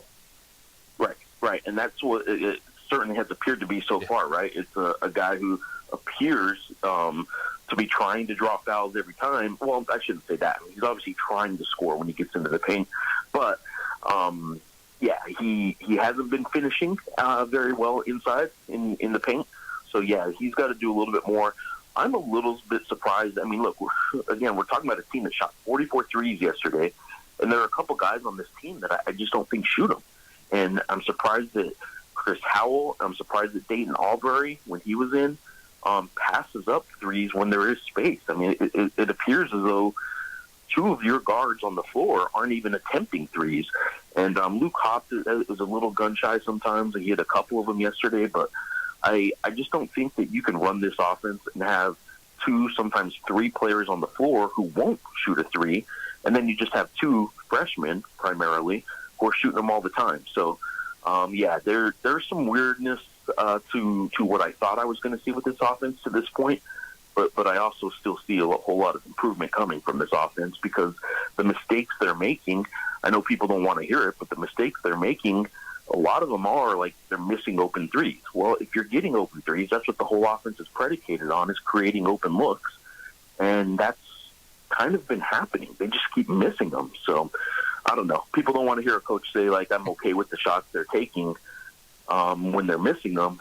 But, man, if you have that many open looks, you're probably going to keep doing what you're doing, and, that's going to frustrate some fans, I think, when if they continue to do that and they continue to miss. Well, Jeff, lastly for you, man, obviously the 2 best offensive teams won yesterday. The Wildcats putting up 54 points in the second half against Mississippi State. But you get Chris Jans, Mississippi State this afternoon. Lobos trying to respond. What do you make of the matchup? Oh, I get to cover another Chris Jans Lobo game. Look, I think Chris Jans has certainly had better teams. Mississippi State in his 4 year, this is his 4th year there. This is their worst defensive team statistically. Now, they've only played 4 games, so, again, we're kind of talking the sample size thing. It's hard to read too much into it, but they gave up an awful lot of points to Kansas State last night. I don't think this is Chris Jans' best team at Mississippi State by any stretch. I don't think it's his best defensive team by any stretch of the imagination. If the Lobos can hit some shots, the big question, right? But if they can hit some shots, I think they'll have a chance. I think they had a chance. It's hard to say they didn't have a chance when they were down 4 at one point in the second half against Nebraska, but they couldn't sustain that. But I think they'll have a chance. I don't see Mississippi State running away from the Lobos like Nebraska did offensively, and I think the Lobos will have a chance today against Mississippi State. I'm not predicting it. The spread is what it is for a reason, but I think the Lobos actually might have a chance in this one. Jeff, always appreciate the time, man. Enjoy Kansas City today, and get back to your breakfast. I appreciate it, guys. Thanks. Jeff Grammer, Albuquerque Journal, joining us this morning on the opening drive. I'm going to hear from you as well, 505-246-0610. Your thoughts on the Lobos so far, their game against Mississippi State. You can get in hotline and text line for you. It's opening drive here on 95.9 FM, AM 610, the Sports App. This report is sponsored by Lowe's. We would like to thank the following sponsors for making this broadcast possible. TurboThreads is a proud sponsor of ProView Networks. Almost 30 years of experience means fast service, great prices, and a wide selection of apparel from t-shirts to performance sports shirts, even jackets and hats. They feature low minimums and no setup charges on most orders. TurboThreads is located at 1503 Golf Course Road in Rio Rancho, or find them on Facebook, online at turbothreads.com, or call 999-1234 for TurboThreads.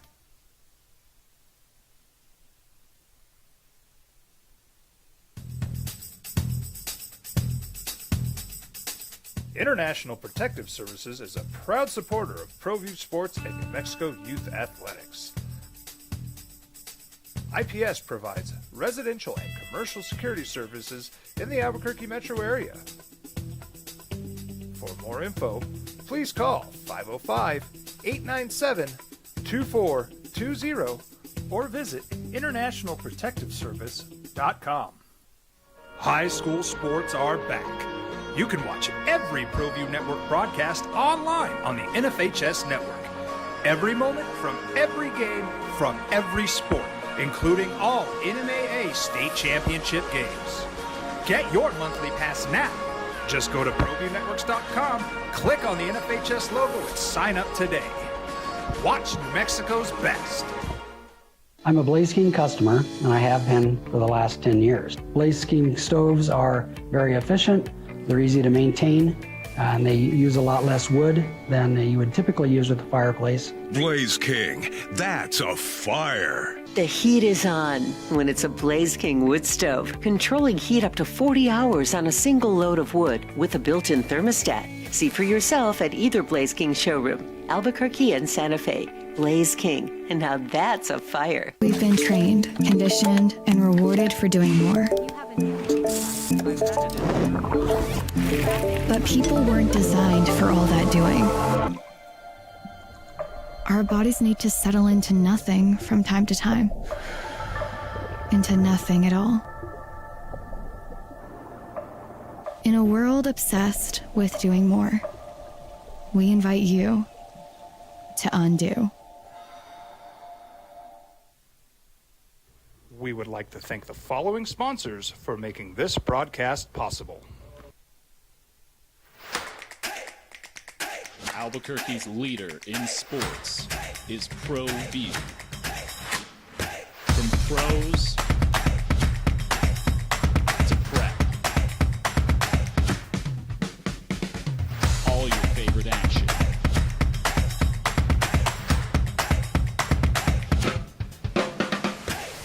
All your favorite talk shows.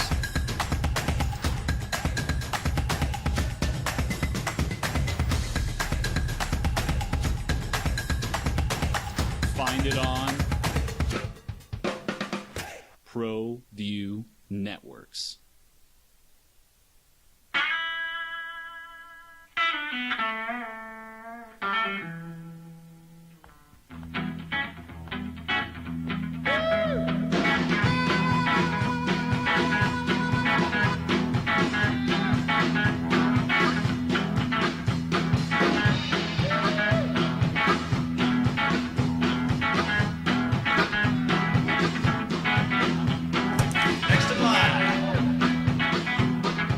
Rudy's is a proud supporter of ProView Networks. Across the state of New Mexico, different journeys will begin. And when their journeys unite, together will become one experience.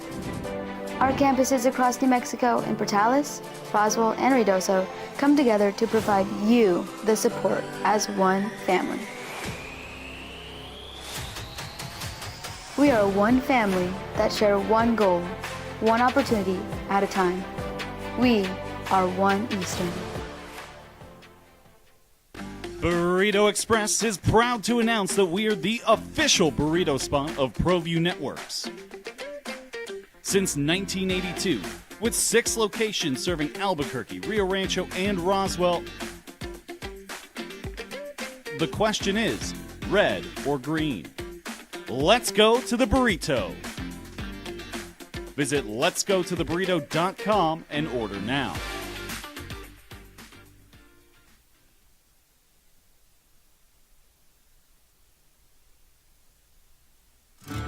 And it all starts with the app, which can be a great thing for the people as well.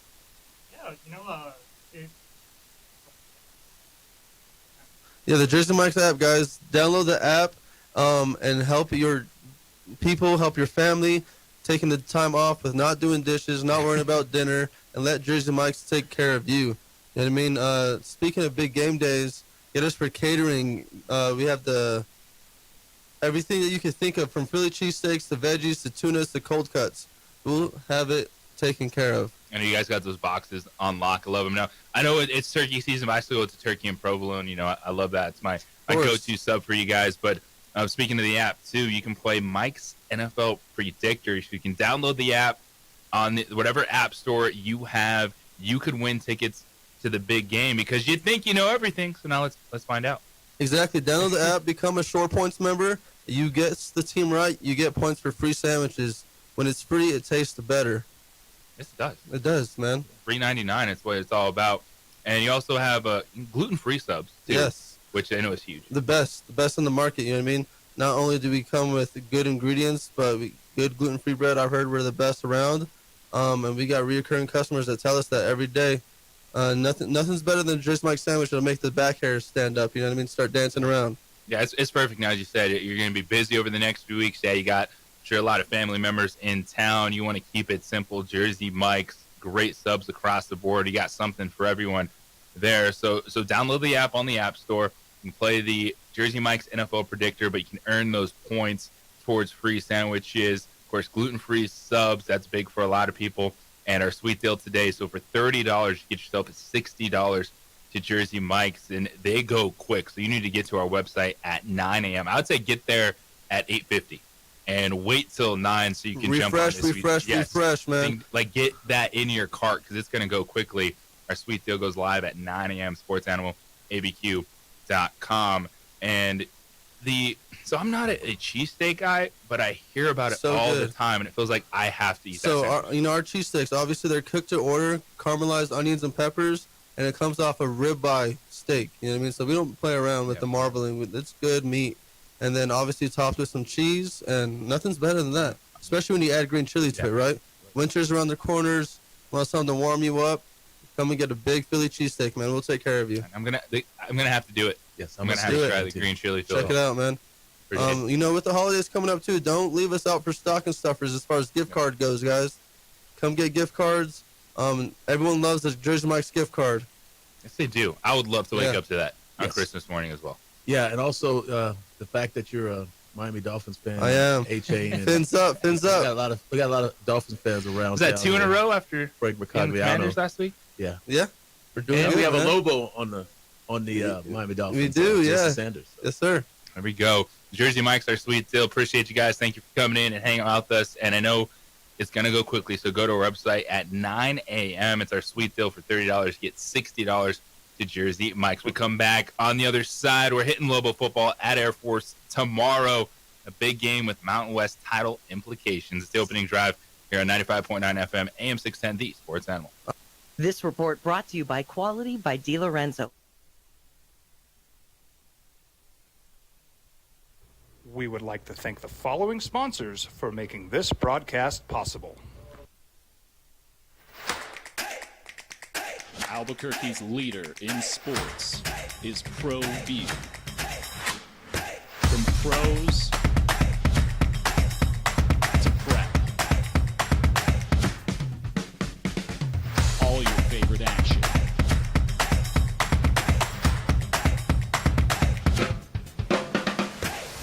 All your favorite talk shows.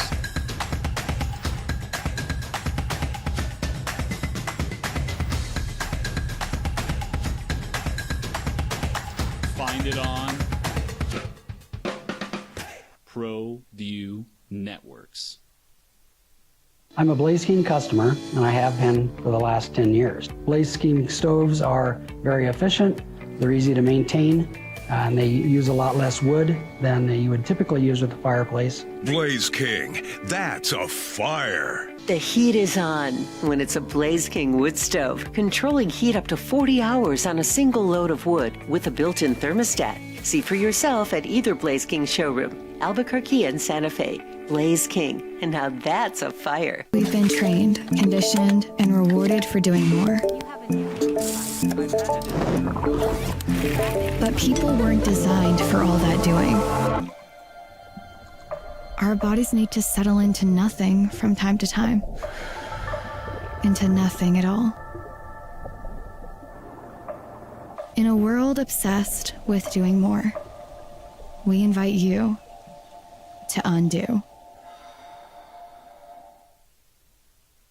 We would like to thank the following sponsors for making this broadcast possible.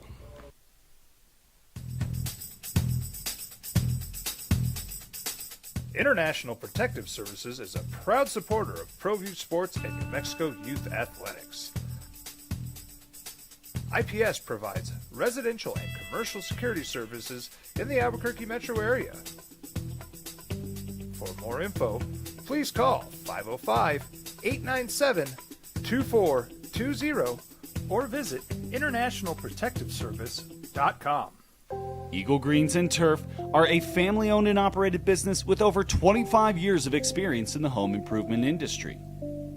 They are your exclusive dealer of celebrity green, synthetic putting greens, and artificial turf. They also have artificial turf that is specifically designed for your pets. Eagle Greens and Turf are proud sponsors of ProView Networks and can make your lawn green all year long at 505-273-2744. Across the state of New Mexico, different journeys will begin. And when their journeys unite, together will become one experience. Our campuses across New Mexico in Portales, Boswell, and Ruidoso come together to provide you the support as one family. We are one family that share one goal, one opportunity at a time. We are One Eastern.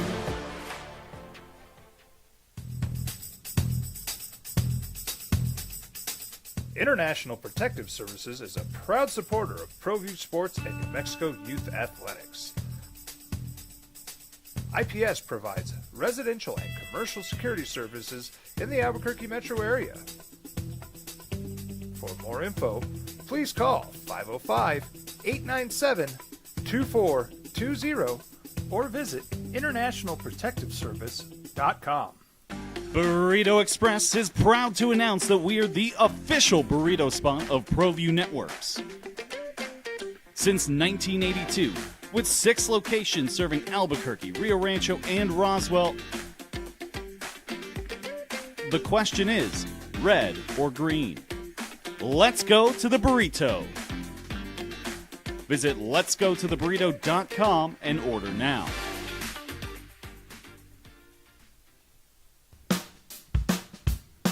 Well, I'm going to the frontier, walk up to the cashier, order up a root beer and a number 1. Cover it with green stuff, 1 scoop is not enough. Find a booth is real tough, back by the Duke. Meet my family, meet my friends in the quirkiest restaurant I have ever been.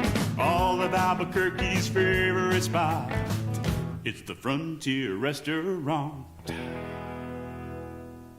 The Frontier Restaurant is a proud supporter of ProView Networks. We would like to thank the following sponsors for making this broadcast possible.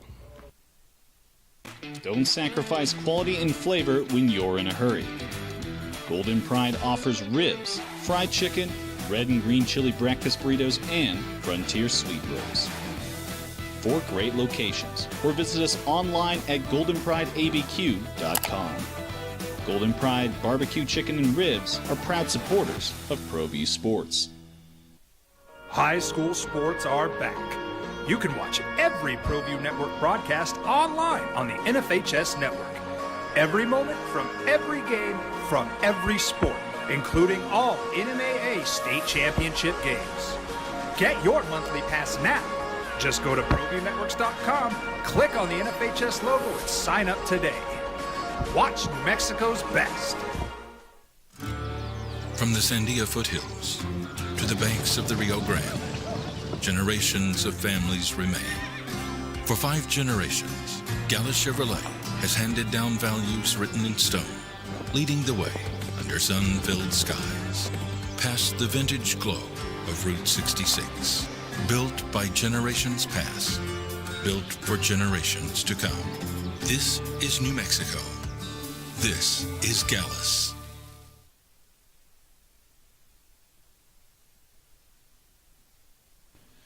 Turbo Threads is a proud sponsor of ProView Networks.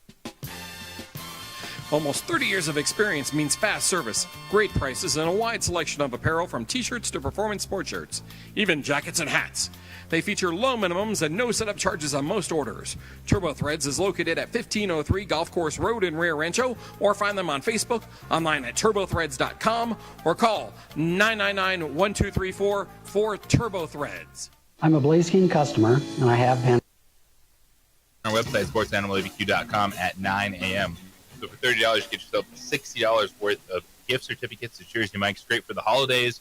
If you want to enjoy it, take some pressure off yourself over the coming weeks, especially with family in town. You're going to have a lot of work to do on Thanksgiving and big dishes. So, maybe the day before, next weekend, get yourself some Jersey Mike's. The opening drive here on 95.9 FM, AM 610. The Sports Animal, JJ Buck, our quarterback Ned James here, Andrew producing, Adrian holding it down on ProView Networks. Rudy. Get to the phones, 505-246-0610. Rudy, you're on the opening drive. What's going on, man? On the road again. I'm howling with my friends. This is going to be fun. Heading up to Air Force for the game. I think there's quite a few Lobo fans heading up there for that. I would think so. And, yeah, it's, JJ, how long has it been when you're talking football in November? Lobo football. It's been a long time. Like meaningful football? Yeah, it's been a long time. Yeah. Usually it's like who's leaving, who's entering the transfer portal. You don't hear any of that. You hear instead about commitments for the team next year and just a general feeling that, Lobo football has finally taken its place in the late fall because I remember those days with Rocky, when you're chasing the conference championship, when we went up to Wyoming and played in sub-zero temperatures. So this is going to be exciting, and everybody that I've talked to that's going up there, we're trying to figure out where we can meet. And Air Force, I think you can get in 4 hours before the game. And I guess they got rid of their, have to get permission to enter the base anymore for football games. That's what I understand. So it'll just be pay your money, and we're going to throw a little tailgate together, and we're going to see if the Lobos can somehow come out with a victory on Senior Day, because, man, that's tough to beat Air Force up there on Senior Day. I've been up there for those games. So, I was up there when Casey Carrier ran for 338 yards, and we didn't win. So this is going to be a tall task, but everything's in front of UNM. They win this game, they can host San Diego State next week with a chance to be conference championships, host the conference championship. So I can't believe the job that X done. Meanwhile, basketball, it's a work in progress, and anybody who's upset about what happened last night wasn't paying attention to what Nebraska did last year to close out the season. They went to Vegas and won the crown. They beat Boise State. They're a quality basketball team, and Hoiberg's a good coach, and I wouldn't hit the panic button yet. I think this is a team that just needs to play more and more. The more they play together, the better they're going to be. It's a complicated, complex system. I'd like Chris Howell to assert himself on the offensive end just a little more. You can't just keep deferring to everybody else. And I think if he did that, that would really help them. I really appreciate the phone call this morning, man. He got in 505-246-0610. A lot in there with the Lobos and what they're facing at this point in the season. But Lobo football sitting at 7-3 overall, 4-2 in Mountain West play. And all the talk this week is, how do you get ready for the option in 3 days? Yeah, that's what you got. And, you got guys banged up. And so, just watching practice, I think these guys do a really good job. I mean, with their individual teaching and technique work, and also their group work where they're working on just, the scheme that's going to come at you. You don't want to beat up on your guys. It's getting in that part of the season where guys are, banged up. They've played a lot of games. And so, you really have to be careful with injuries and that sort of stuff this time of year. And, guys that are not going to be playing and not helping you. So you got less guys there. So I think they've done a good job. I really like, the structure of how practices are run with, the technique work, because you're going to have to have that technique down. It's totally different playing Air Force. I mean, they're coming at you quick, have plenty of ice on the airplane because your knees are going to be sore from getting sliced and diced and cut. The rules have changed, so you can't get cut on the perimeter, but they're still cutting up inside, and they're coming at you.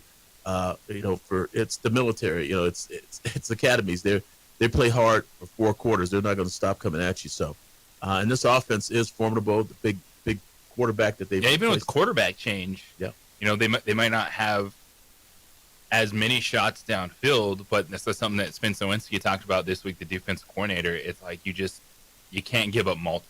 Like, they might get one on you, beat you over the top, but you can't have, and you usually talk about it, pregame, of course, over on News Radio KKOB, 4 or 5 big plays. Like, that number's got to be less than that. You got to make them punt. Yeah. And it's hard to make them punt, because they go for it on 4th down a lot. But, boy, they come out at you. I mean, the cutting is the thing that people don't realize, that there's not a whole lot of cutting from offensive linemen in the regular season because of these conventional offenses that are more geared toward pro style running in the zone schemes and all that sort of stuff. Now, they run some zone scheme stuff, but they cut you when they're zone scheming. And so that's the thing that I think, guys really struggle with defensively, and you don't see it as much. And so when you don't see things a lot, it's really tough to adjust. And I think that's where that's what we're looking at this game. But I kind of trust this coaching staff to get it right. Nowinski, he's been there before. He understands it. And I think he'll have his team prepared. I know the triple option is difficult because it just finds ways to move the football. But I trust this Lobo defense against the run more so than a quarterback in shotgun. that has a little wiggle and going to spread you out. Because that's when we've seen them struggle the most this season. And it's been against young guys. Nevada and that young quarterback, completed 22 passes in the game. Darius Curry last week completing a high percentage of passes. The option offense is a challenge, but I have a little bit more faith in figuring that out than if it was just another team that's looking to try to spread you out. Yeah. And where it gets tough is when the guy's under center. That's when it's tough. Trap option and that sort of stuff. The Lobos and Air Force Mexico, 3.5-point favorites tomorrow. Hawaii at UNLV tonight. So what are the scenarios? Oh, your guess is as good as mine right now, but there's 7 teams alive that could play in the Mountain West title game. And the Lobos, they need to set the tone defensively. Just find a way to not give up multiple big plays against the option, which are coming. But especially get the run game going again, and because that's the bread and butter for the Lobos. We'll talk about the Lobos offense on the other side. Continue to take your thoughts. We got the text line popping a lot on Lobo basketball, which we'll get into. You can find me on the X_the JJ Buck. Send an email, jj@sportsanimalabq.com, of course, or the phone line, text line 505-246-0610. And it's the opening drive here on 95.9 FM, AM 610, the Sports Animal. By Macy's.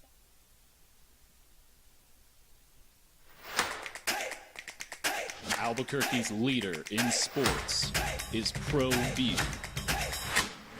From pros to prep, all your favorite action.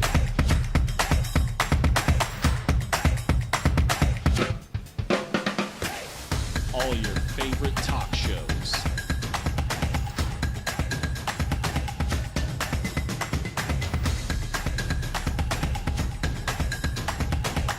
Find it on ProView Networks. We would like to thank the following sponsors for making this broadcast possible. Burrito Express is proud to announce that we are the official burrito spot of ProView Networks. Since 1982, with 6 locations serving Albuquerque, Rio Rancho, and Roswell, the question is, red or green? Let's go to the burrito. Visit letsgototheburrito.com and order now. We've been trained, conditioned, and rewarded for doing more. But people weren't designed for all that doing. Our bodies need to settle into nothing from time to time. Into nothing at all. In a world obsessed with doing more, we invite you to undo. I might not be in the cage as much anymore. Just like riding a bicycle, I can pick up the fight from where I left off.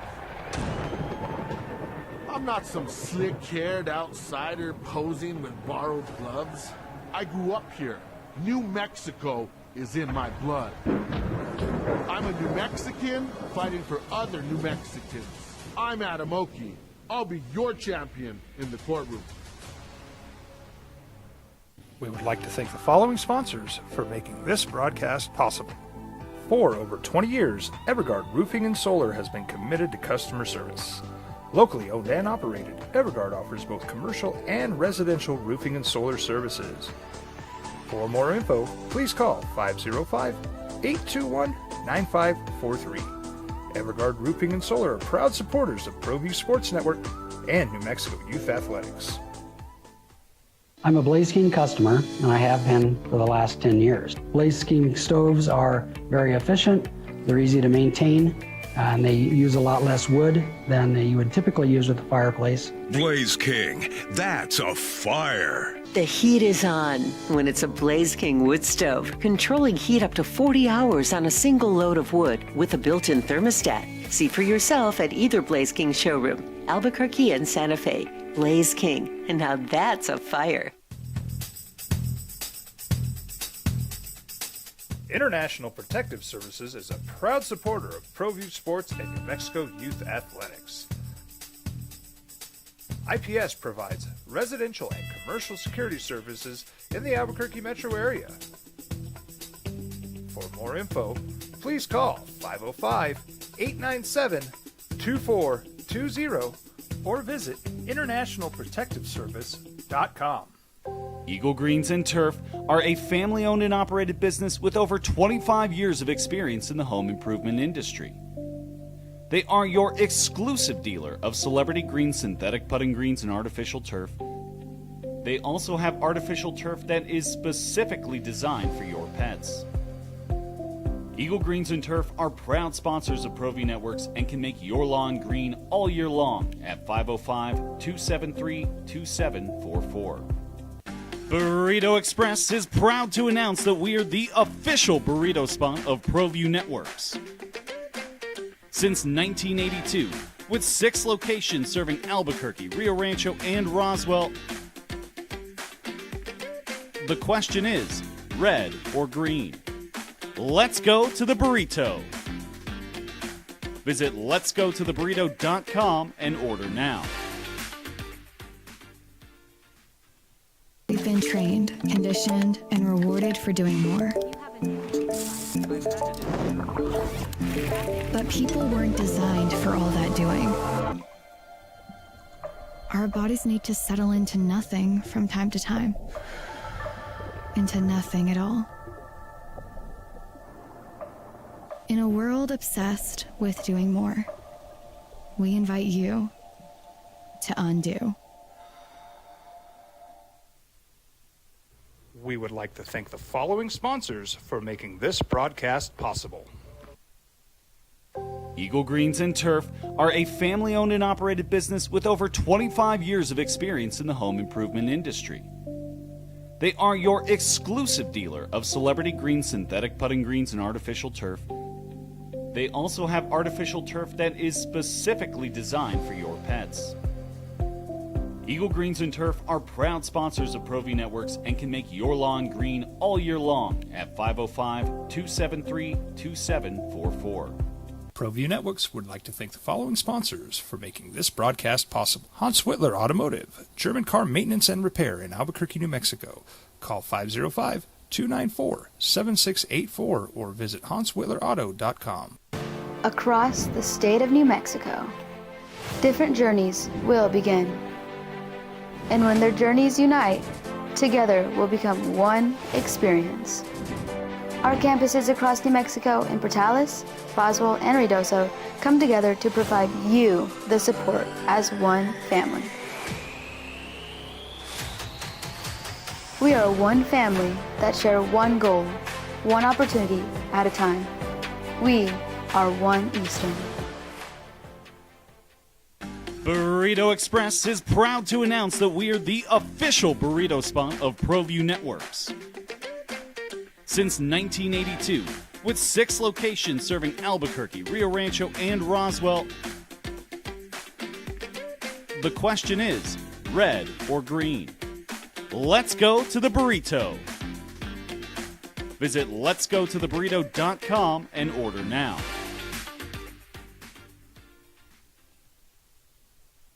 We would like to thank the following sponsors for making this broadcast possible.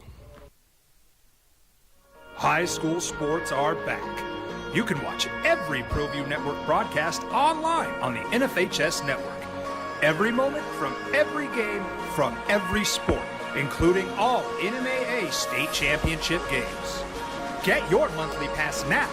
Just go to ProViewNetworks.com, click on the NFHS logo, and sign up today. Watch New Mexico's best. Albuquerque's leader in sports is ProView. From pros to prep, all your favorite action.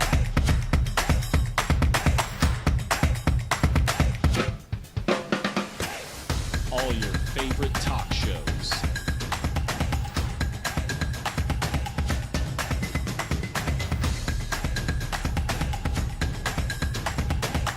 Find it on ProView Networks.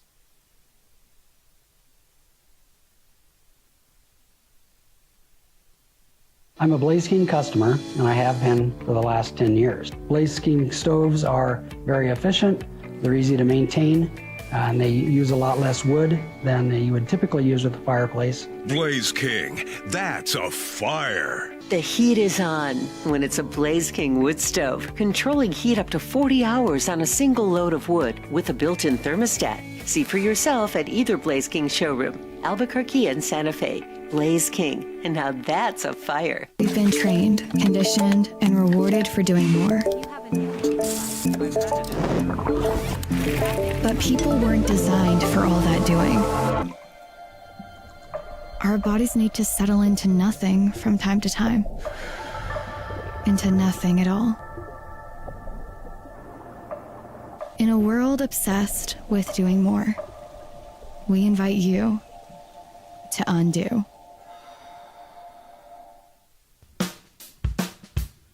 Well, I'm going to the frontier, walking to the cashier, order up a root beer and a number one. Cover it with green stuff, one scoop is not enough. Find a booth is real tough, back by the Duke. Meet my family, meet my friends in the quirkiest restaurant I have ever been. All of Albuquerque's favorite spot, it's the Frontier Restaurant.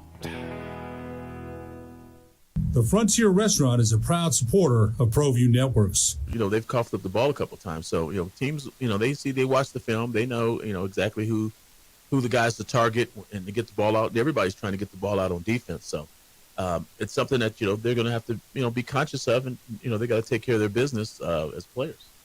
Yeah, and, you know, this run game, it's been effective this year with Bankston and G.J. McKinney. And I know I'm a fan. I'm still trying to get you on board, James Lobstein, and this just the quarterback run game, but it's added a dynamic, and there's a little bit of pop when he's out there. Now, It's going to be different because he's probably been playing with the brace, you know, coming off a knee injury, how your legs feel in this game. But I would be excited to see him back out there in some of those tackles. Yeah, and Lobstein in the run game. And, you know, Coach Eck, we've talked about it before. I've said it 100 times. He's going to run the ball. He's an old offensive line guy. He's like, hey, look, you know, offensive linemen do better moving forward than backwards, so the passing game. But, you know, I like, you know, play quarterback, you know, plus the NFL stuff. I like the stiffs. Cole Welliver, the freshman, you know, a third-string guy. Maybe one day we'll see him, Ned. Maybe one day. That pretty ball. He looks like one of those veteran NFL guys in the pocket, you know, just, you know, letting the ball go. And so I've kind of given him a lot of love because of, you know, his style of throwing. But, yeah, Lobstein and his run game and the run game, with this offense, you know, you got multiple, you know, ways to attack people, and so that gives you the advantage if you can, you know, the quarterback is that extra guy, and the defensive scheme you have to account for, and so that's why Lobstein has had a little bit of success, and then he can throw the ball a little bit, and so you know, it's a good problem to have. You have a lot of these, you know, teams that, you know, stick with one style and one style of quarterback, but you know, we've got three different guys that can do three different things, so. It's great to see offensively, but like you said, you know, they've got to protect the ball, and Air Force holds the ball a long time, so they do. Got to be productive. It's that triple option attack. We'll talk with Sean Ryder, Albuquerque Journal. Catch up with him coming up next for Ryder on the radio, as get his thoughts on all the conversations he had this week when we were out there, both talking with Mercury Swaim the other day, the linebacker, and just the way you play this triple option offense, but the vibe around this football team. So Sean Ryder's going to join us next. We got the quarterback Ned James with you, JJ Buck, Andrew producing, Adrian holding it down on ProView, and of course you, 505-246-0610. It is the opening drive here on 95.9 FM, AM 610, the Sports App. We would like to thank the following sponsors for making this broadcast possible. We would like to thank the following sponsors for making this broadcast possible. For over 20 years, Evergard Roofing and Solar has been committed to customer service.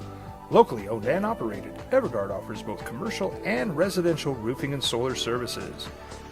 For more info, please call 505-821-9543. Evergard Roofing and Solar are proud supporters of ProView Sports Network and New Mexico Youth Athletics.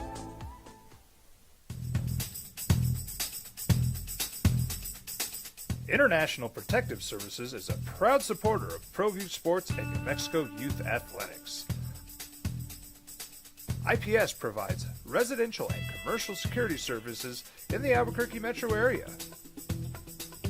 For more info, please call 505-897-2420 or visit internationalprotectiveservice.com. Eagle Greens and Turf are a family-owned and operated business with over 25 years of experience in the home improvement industry. They are your exclusive dealer of celebrity green synthetic putting greens and artificial turf. They also have artificial turf that is specifically designed for your pets.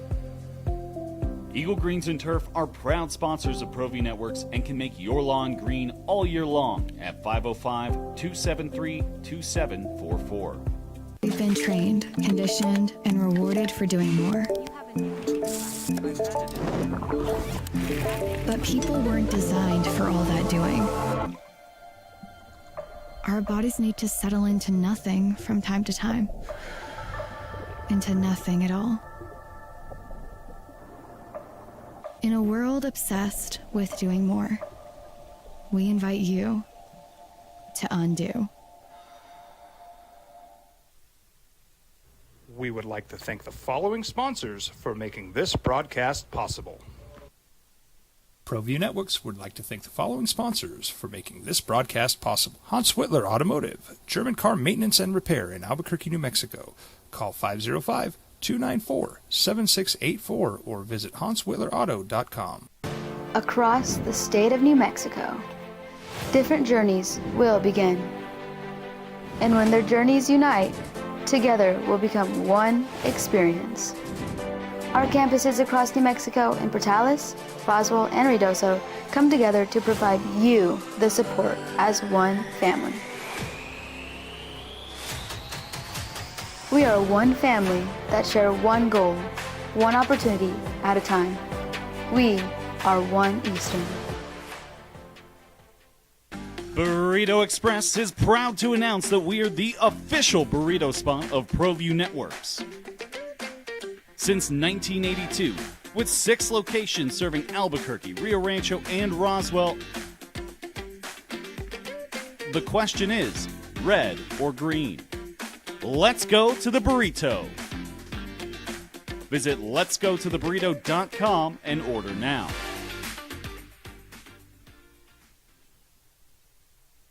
We would like to thank the following sponsors for making this broadcast possible.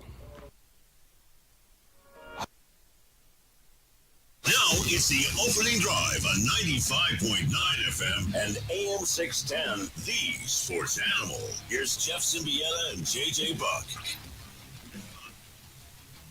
Lobo basketball falls to Nebraska yesterday in Kansas City. They have Mississippi State this afternoon. Lobo women were victorious over UT Martin, but a gigantic test comes to town on Sunday.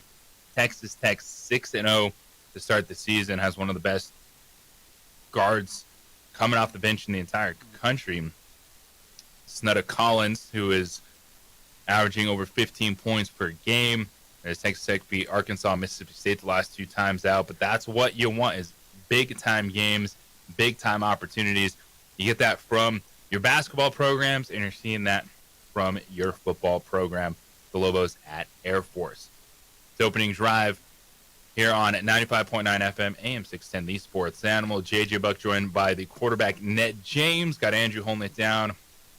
Adrian producing on ProView Networks. And if you ever go to a Lobo football practice, the 2 dudes in the shadows, well, there's Ned James, and then there's our next guest. It's Sean Ryder with the Albuquerque Journal. Covers Lobo football. Sean, what's up, man? How you doing? Doing good, JJ. I like the dudes in the shadows description. You just always see him. It's going to be Ned James, Sean Ryder. I might come walk it in, find one of you guys in the corners because it's what you do, and you've been locked in on this football team all year long. But before we get into kind of Lobos and Air Force and some of the things that you've talked with the coaches and players about this week, man, how wild is it that there's 2 games left in regular season and there's 7 teams at play that could be playing a Mountain West title game? Oh, it's crazy. I mean, because, in my time on the beat, and it hasn't been that terribly long, I mean, there's been a little bit of kind of mid-season stuff. I remember 2 years ago, Boise in particular, where it's wow, hey, Boise was the preseason favorite. They might not even make it, but there hasn't been anything like this, frankly. I mean, 2 years ago, too, I remember San Jose State. They had an awesome, late season run and really kind of played their way into the picture. But it feels like you kind of have a couple teams kind of pulling that off right now. So it's definitely really unique, and I haven't seen anything like it in this league. And of course, for New Mexico, they just need to handle their business and win games. But there's so many different scenarios at play, and I think tonight Hawaii at UNLV is going to be a fascinating one, because I would probably say of all the teams we talk about, Hawaii has been the one that I think is under the radar most for people in conference play. Yeah, I would agree with that too. And tonight is, it's a big one, right? Because if UNLV takes care of it, then there you go. That kind of helps New Mexico a little bit more, because they already have the tiebreaker over UNLV and all that as well. But I'm very curious to see what happens there. I don't have a firm lean. I know it's in Vegas, but I don't have a firm lean either way.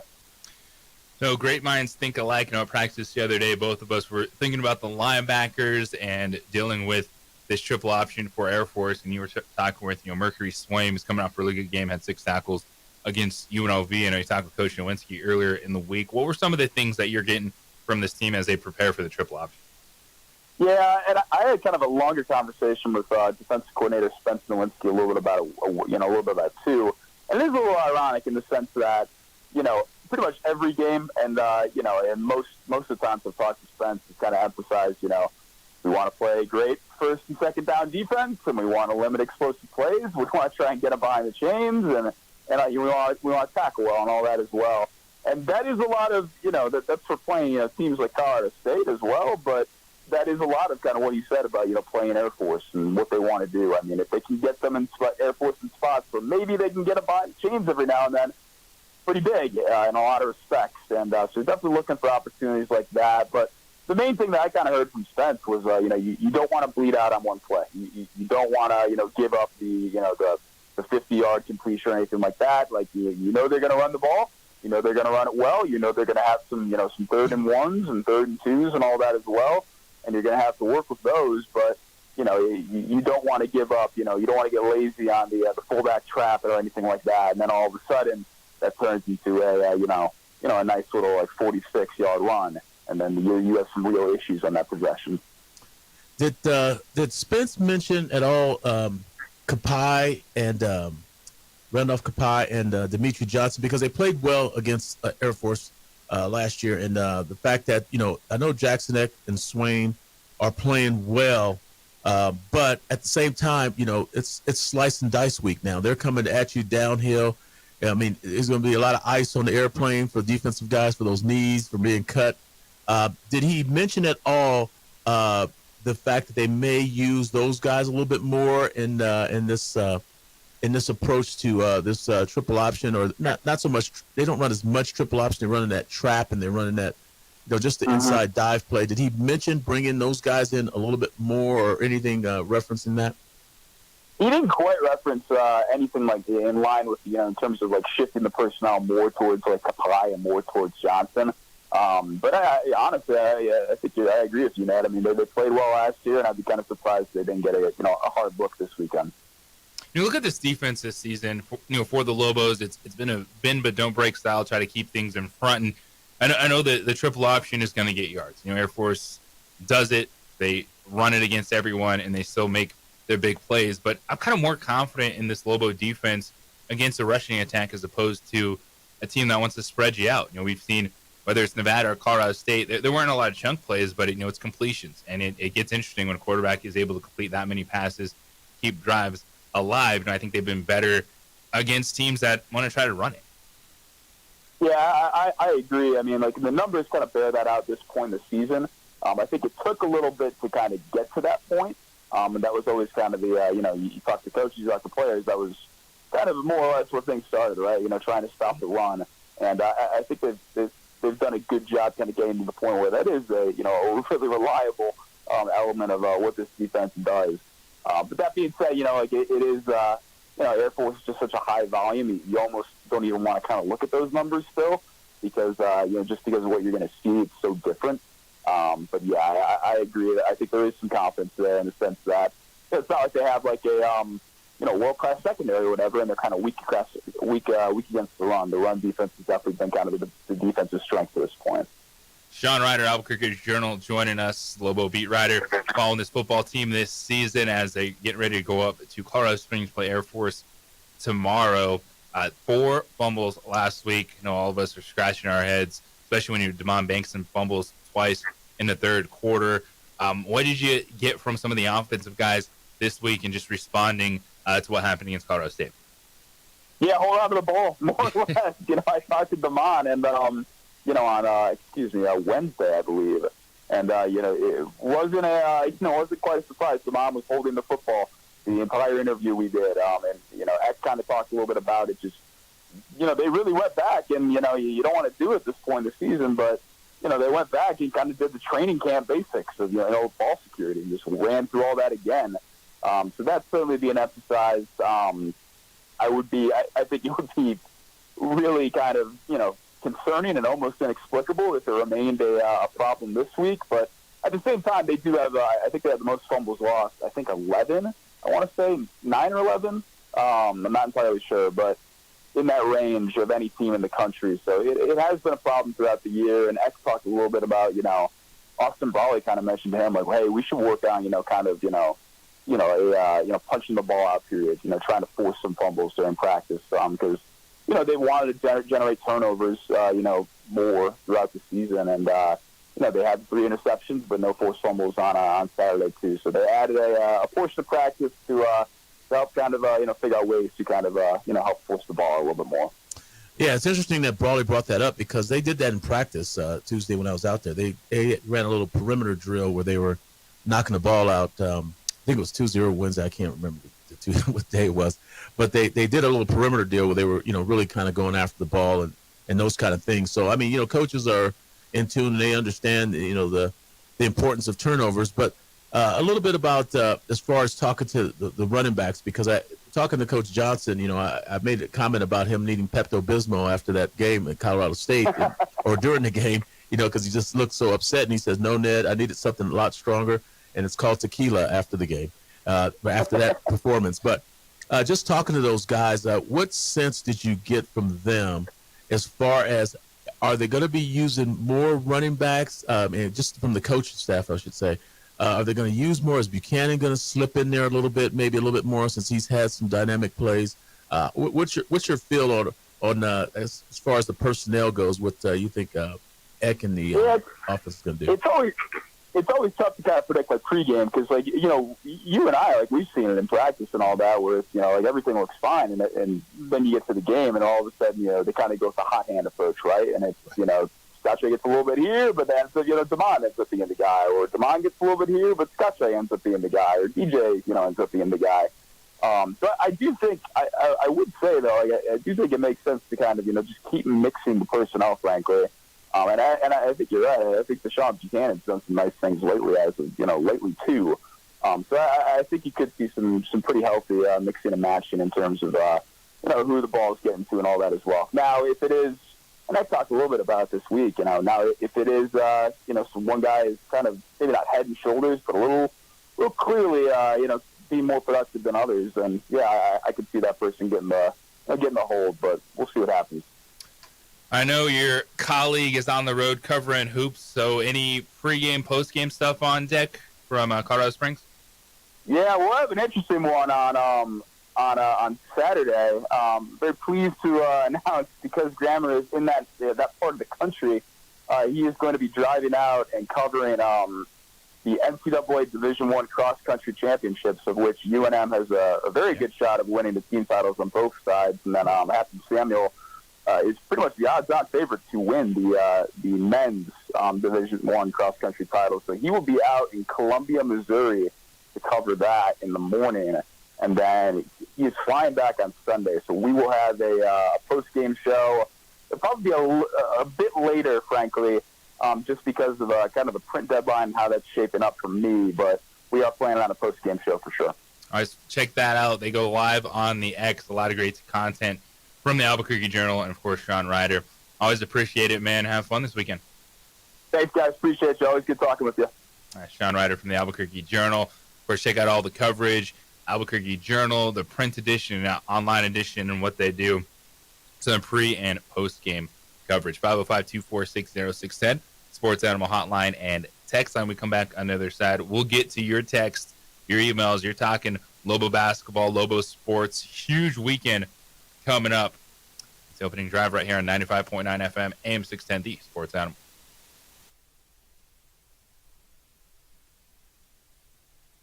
We would like to thank the following sponsors for making this broadcast possible. Albuquerque's leader in sports is Pro View. From pros to prep, all your favorite action.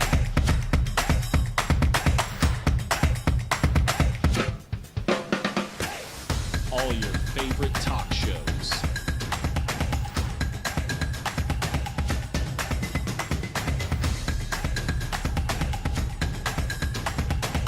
Find it on Pro View Networks.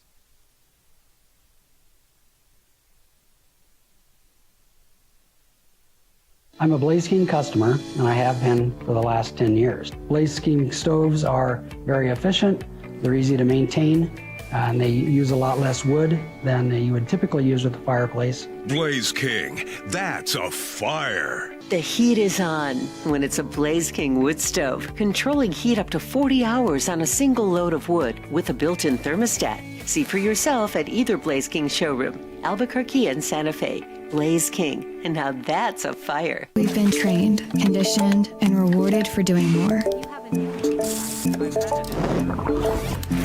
But people weren't designed for all that doing. Our bodies need to settle into nothing from time to time. Into nothing at all. In a world obsessed with doing more, we invite you to undo.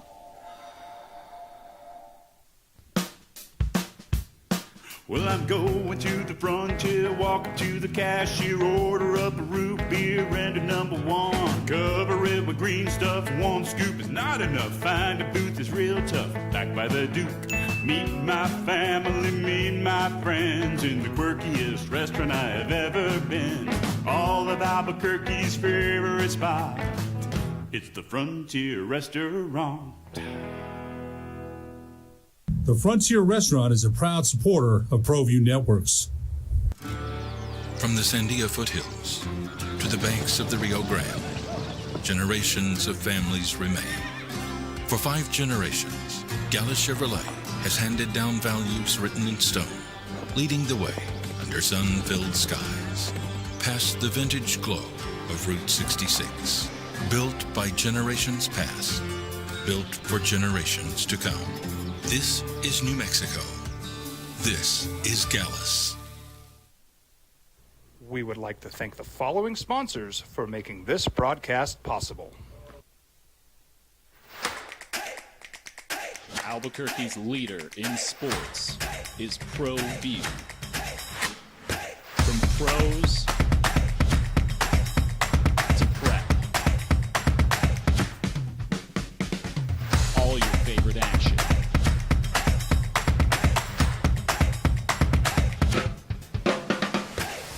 All your favorite talk shows.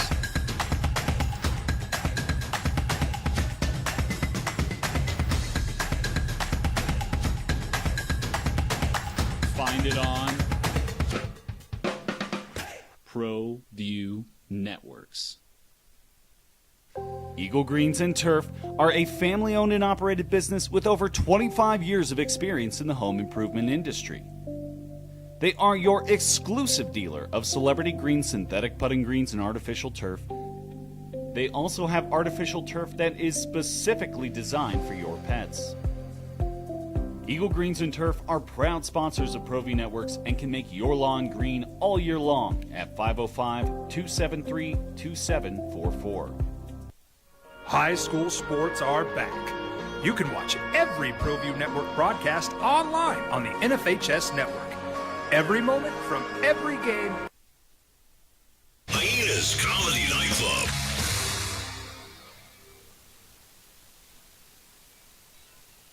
your reaction to Lobo basketball yesterday against Nebraska. Slow first half, just the whole couldn't come out from the one thing with the Lobos.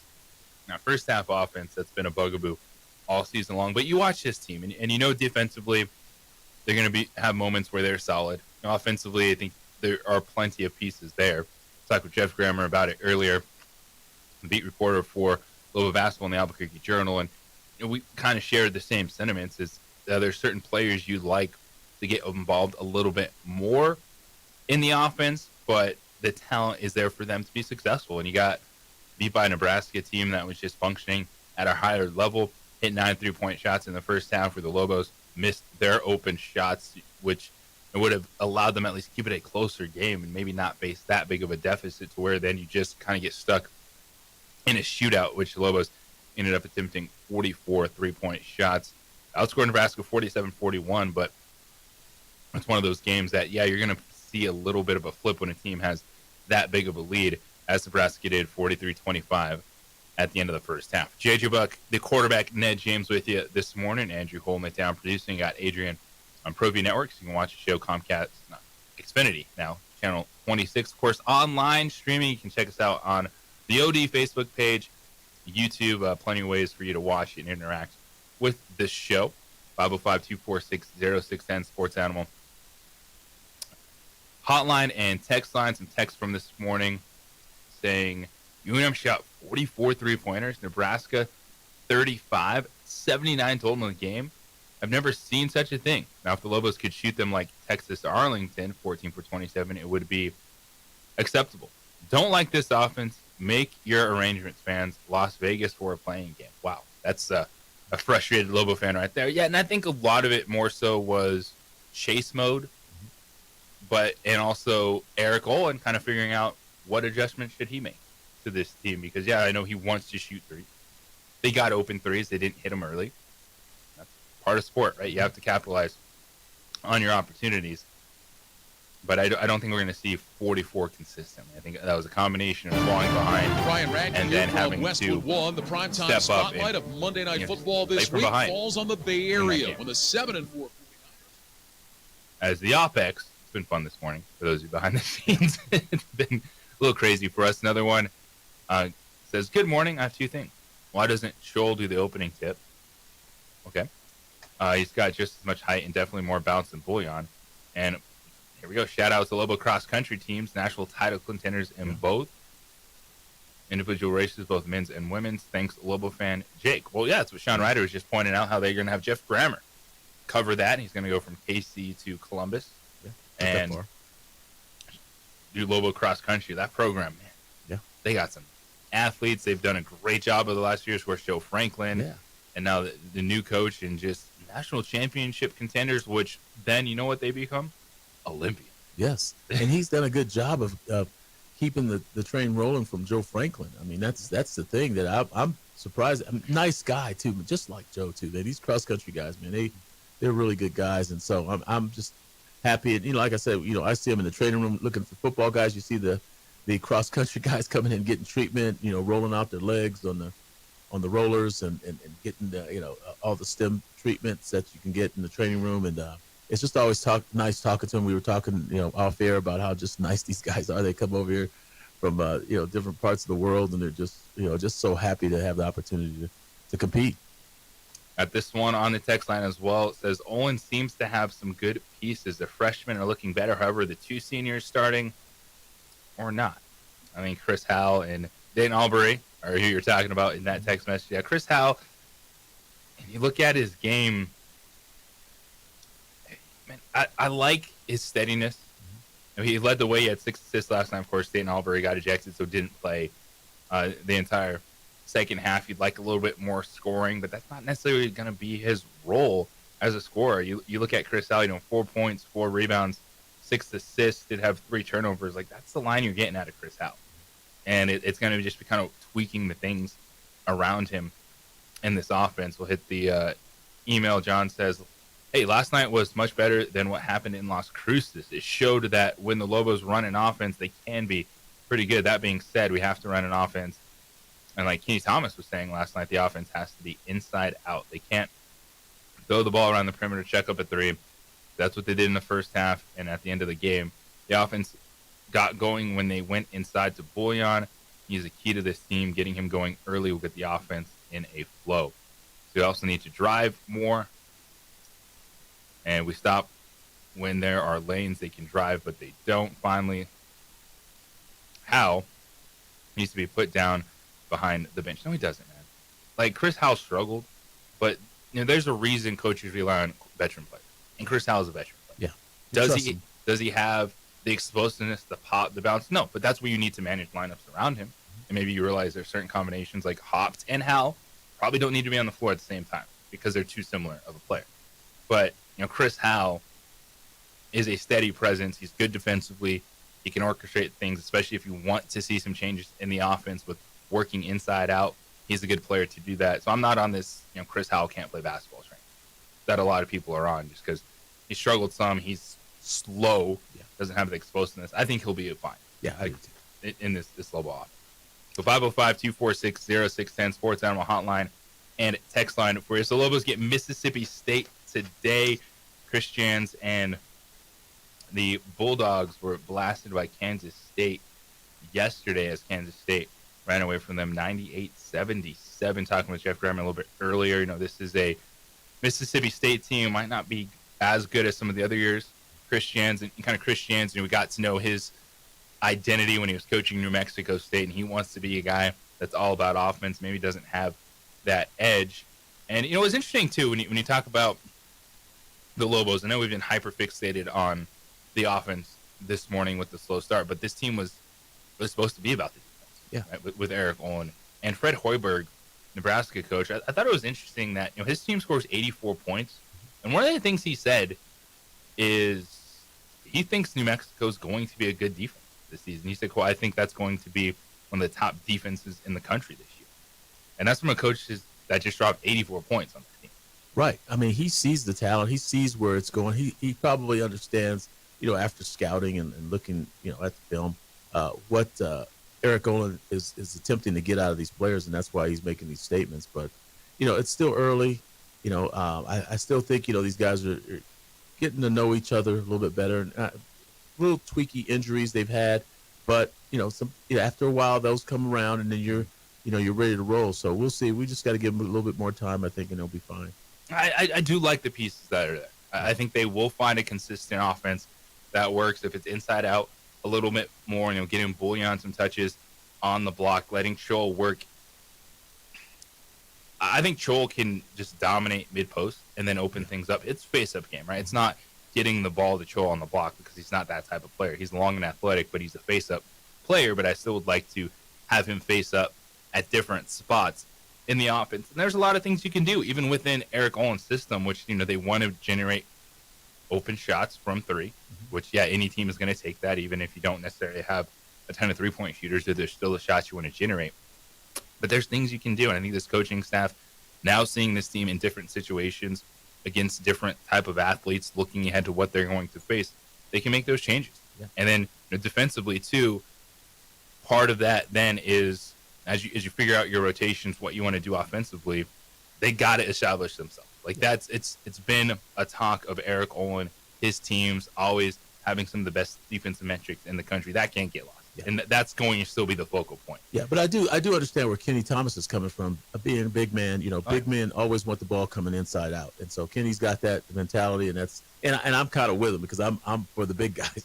I think it's a big man's world, and so just finding that post presence and getting the ball on the block sometimes, and a little bit more, I think, for Kenny, and I think that's all he's pretty much saying is that you need to do it just a little bit more. And I think, he doesn't really quite know which guy is going to be the guy to do it, but, sometimes guys don't have it, and you got to play the style that you're talking about, JJ, and I don't know if it's going to be enough. We'll find out. But I do give Kenny a little bit of credit. Kenny Thomas he understands how the game is played, and I think he, as a big man, he realizes that having that post presence gives you a lot of things outside that I think the Lobos are looking to get. It's all about the little tweaks, the adjustments, and Lobos gets to run it back today against Mississippi State. 5 p.m. tip-off. You can catch coverage starting at 4:30 over on News Radio KKOB. We got Lobo football tomorrow at Air Force. And you know what? Already a must-win game in the NFL? I think so. Hit that coming up next. The opening drive here on 95.9 FM, AM 610, the Sports Animal. Hey, it's Frank Mir, two-time UFC heavyweight.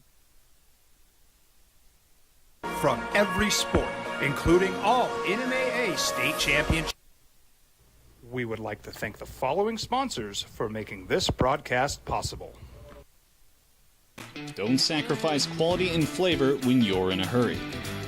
Golden Pride offers ribs, fried chicken, red and green chili breakfast burritos, and Frontier Sweet Rolls. 4 great locations, or visit us online at goldenprideabq.com. Golden Pride Barbecue Chicken and Ribs are proud supporters of ProView Sports. From the Sandia foothills to the banks of the Rio Grande, generations of families remain. For 5 generations, Gallus Chevrolet has handed down values written in stone, leading the way under sun-filled skies, past the vintage glow of Route 66. Built by generations past, built for generations to come. This is New Mexico. This is Gallus.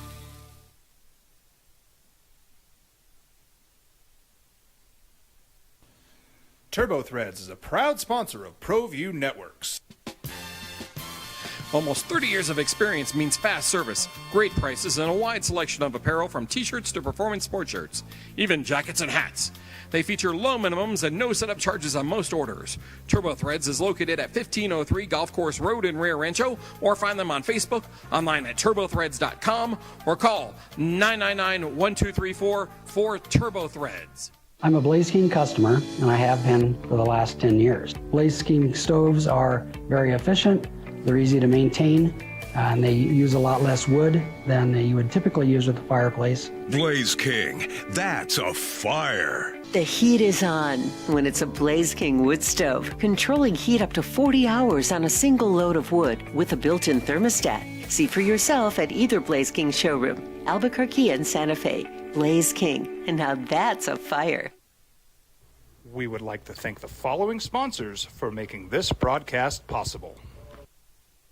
We've been trained, conditioned, and rewarded for doing more. But people weren't designed for all that doing.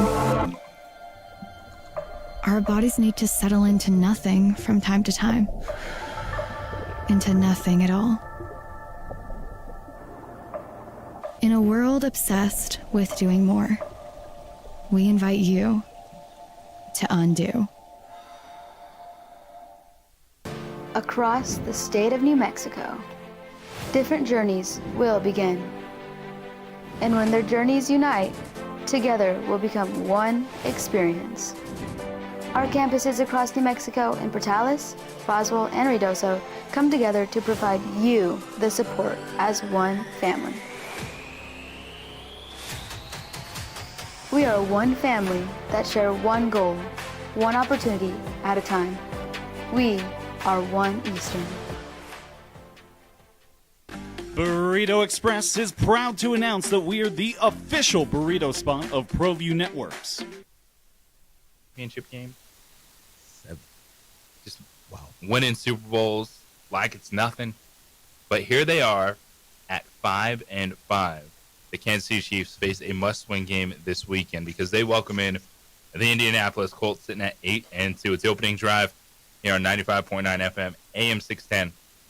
The Sports Animal, J.J. Buck, joined by the quarterback, Ned James. So it's a statement game for the Colts. They're 8-2, but it's always a but with the Colts because it's Daniel Jones. Yeah. And yeah, you go, they had a bye week last week, but the game before, it was a struggle. They're overseas. They beat the Falcons. The week prior, they turn it over 6 times and lose at Pittsburgh, where you get a chance to go back outside in Kansas City, where the Chiefs are 3.5-point favorites in that game. But I am very excited to see Jonathan Taylor versus that Kansas City defense. Okay, here's the question. And a lot of people will not like this question because they kiss their quarterback poster before they go to work in the morning, so everybody loves quarterbacks. Are the 2 best players this year in the National Football League Jonathan Taylor, and number 2, second best, Quentin Nelson, the right guard for the Indianapolis Colts. Now, that's hard for people to imagine an offensive lineman and a running back being the top 2 players in the NFL, but I would argue that these 2 guys are playing probably as well as any 2 players in the National Football League. And you can go off stats of receivers and quarterbacks and other running backs, tight ends, and defensive backs, whatever, linebackers, whatever. But the way this team has played this season thus far, and the way these 2 guys, if you're watching the game, and I think most guys who grade linemen, and I guess people who are listening that used to play offensive linemen are probably happy to hear this. I would argue these are the 2 top players in the NFL right now. Quentin Nelson, first-round draft pick, has been a perennial Pro Bowler every season he's been in the league, is arguably playing probably his best football right now as well at guard. So those 2 guys to me, and then with the addition of, I can't still understand why Cincinnati Bengals let Lou Anarumo out of the building, and the way that Lou Anarumo has got this defense playing in Indianapolis. I would argue this is probably one of the surprise teams thus far, and this late in the season, that people really didn't imagine being in the position they're in early in the year. And I was with TJ Trout earlier. He asked me, "Hey, Ned, give me a team." And I said, only because of Lou Anarumo, I'm saying that Indianapolis Colts will be a surprise team this year. But I did not think Jonathan Taylor would play this well. And well, as I far think as it's Quentin more Nelson. what's surprising to people is the fact they're doing it with Daniel Jones. Yeah. And he's one of those guys who was easy to just, oh, he's not good at all. We do that with so many quarterbacks. I understand it's a business we're in. We talk as fans, we try to break it down, but I tend to pump the brakes because I don't like the conversation of you're either great or you suck.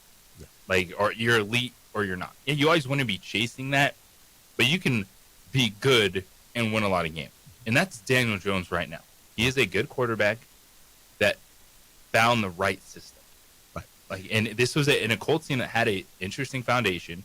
They swung for the fences with Anthony Richardson a couple years ago. They said, hey, we want that young guy that comes in. Richardson didn't have it. And Daniel Jones is a guy that he has enough athleticism. He can throw the football downfield. You go back to that year where he won a playoff game on the road. I know you love that, Ned. Yes. Winning a playoff game is very hard to do. But that's why, he's one of those guys that give a chance to. Because you look at that year with New York, what do you have? It's Saquon Barkley, a team that played good defense. He was able to make some play-action throws. That's what the Colts have, plus a better defense. Yeah, plus a better defense. Yeah. And I thought that's what hurt Brian Dable in New York. I said, Wink Martindale is at Michigan now, but I thought Wink was one of the top D coordinators in the NFL. But there was a personality conflict, and that happens to that. We just talked about this off air up in Cleveland. Sometimes there's personality conflicts, and guys can't get along, so one guy has to go, and those sorts of things happen. Being in the business, and we've talked about this for years, being a coach in the NFL and being in that business, it's really difficult. And I know people are saying this, they're going to work today because their jobs are just as hard. It's hard to win a game in the NFL, a regular season game, let alone a playoff game, which is even tougher to win. And that's why I give a lot of respect to quarterbacks who've been on teams and have been able to manage or whatever they do. I don't care what their talent skill to win a playoff game. And then to do it on the road the way Daniel Jones did it, I thought he got some special recognition on my part. But to be able to kind of keep this team in the mix, but a lot of people don't want to give him credit. I give him a little small credit, but having that running back and having that guard, having great players on your team really helps your chances of winning, be successful. Now we'll keep an eye on it because yesterday Daniel Jones did pop up as a limited participant with a calf issue. Okay. That's not great late in the week. It's not for anyone. No, it's not good. That's something to watch out for. The worry meter would be pretty high. And calves are tricky.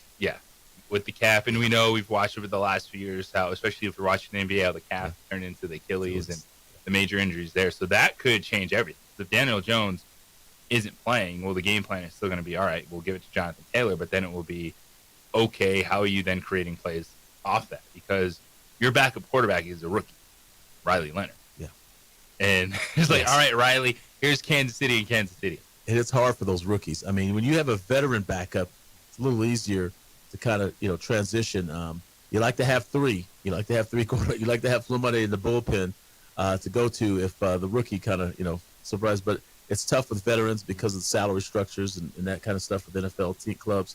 But we'll see if he can't go if the rookie's in there. And I'm not a big fan of the head coach who's an offensive guy at Indianapolis. But I do like it. Like I always told you, JJ, I love, especially in November as it gets late, I love a good running game and defense. Yeah, if Daniel Jones can't go, it's Riley Leonard. You might see him out of the pocket a little bit. And Jonathan Taylor, you're going to get the Rocky Long treatment. Yeah. You ain't coming out of that game. That's right. but maybe we'll do the Jason Eck NFL style. Just get another quarterback in to run the ball and do some stuff like that to take a little pressure off. Zone read stuff, some RPO with Riley Leonard from Notre Dame, of course, began his collegiate career at Duke. Some other quarterback stuff. How about this Joe Burrow? Back-to-back full practices for Burrow, coming off the turf toe ligament tear where he had surgery, and he's trying to get back on the field. And he could play this weekend against New England. Yeah, and it's just how, toes, tough. How do you numb that toe up enough? Well, you don't numb it too much where he can, actually push off on it and those kind of things to get him through a game. And so that's what I'm sure, Cincinnati's hoping for, that they can get him through the game somehow, some way, because they believe they have better chance with him playing. Well, it hasn't been a quarterback issue. Like Joe Flacco's come in and put in points. It's the defense for the last few seasons has been porous for Cincinnati. And you may want to wait a week because Jamar Chase has been suspended for this game, so he can't. He's the number one guy. I mean, you got T. Higgins, but he ain't Jamar Chase, and so maybe Burrow may want to wait a week because you're not going to have your security blanket there with Chase playing. So, but the fact that he's kind of showed some progress, and it's this technology nowadays with surgeries and stuff. These guys, I'm amazed that guys can come back from a lot of stuff they've been coming back from.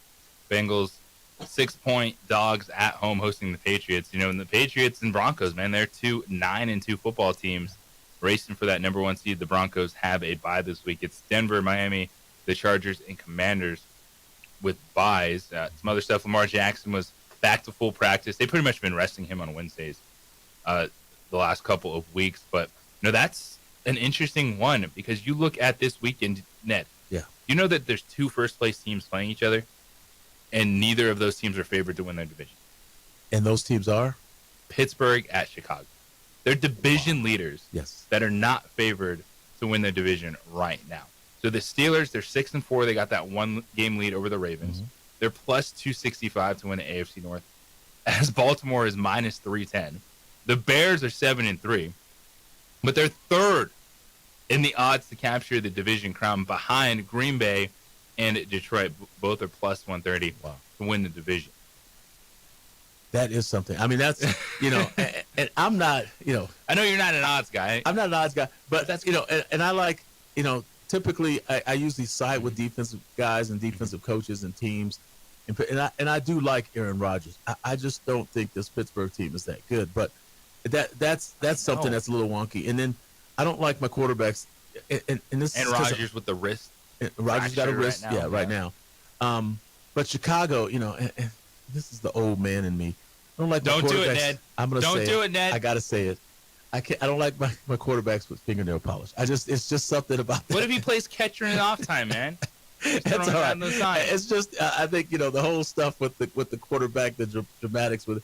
But he's playing well. I mean, you got to give him credit. He's playing well. Ben Johnson has got him focused. And playing within the offense. And the same thing, Ben Johnson's not saying the greatest things about him. He was hard on him early. Yeah, he's still a little hard on him. Still hard on him. 7-3. You're right.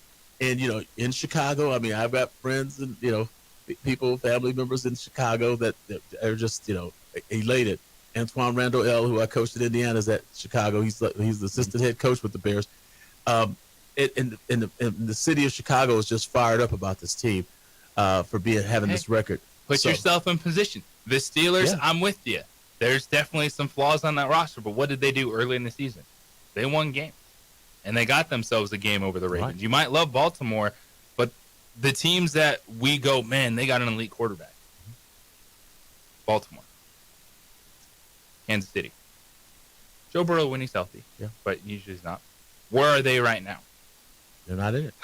They're not. got some work to do. And yeah, these guys. I mean, hey, they haven't played the greatest defense in Chicago either, and they're still winning. Yeah. So I'm impressed with what they've done so far. Chicago, they've won some squeakers, and but that's okay. I mean, you're in first place, so that division. I'm with you. I think the Packers flash a high ceiling, but they're a little Jekyll and Hyde.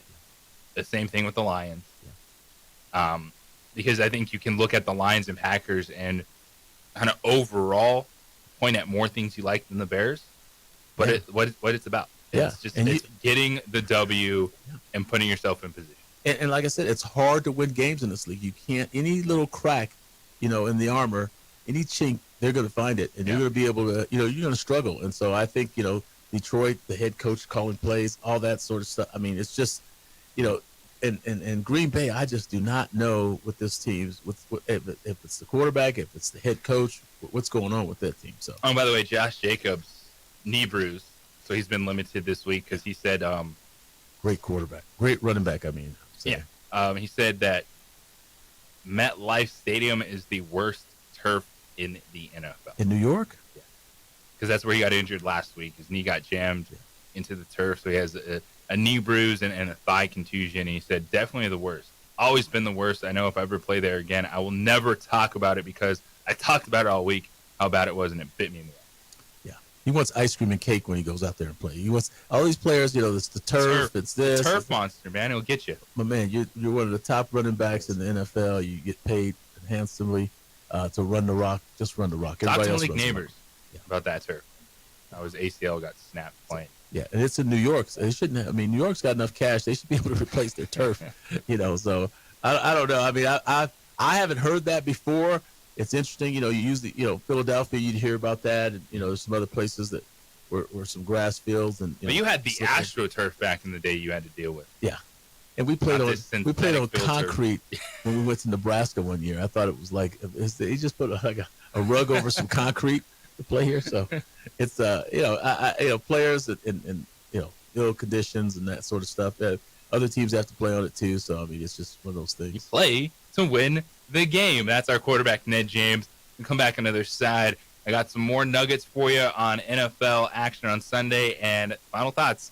Lobo basketball today against Mississippi State, and of course Lobo football tomorrow against Air Force. It's opening drive here on 95.9 FM, AM 610, the Sports Animal.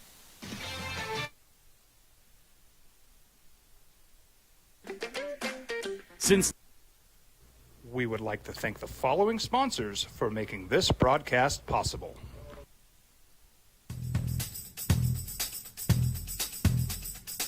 International Protective Services is a proud supporter of ProView Sports and New Mexico Youth Athletics.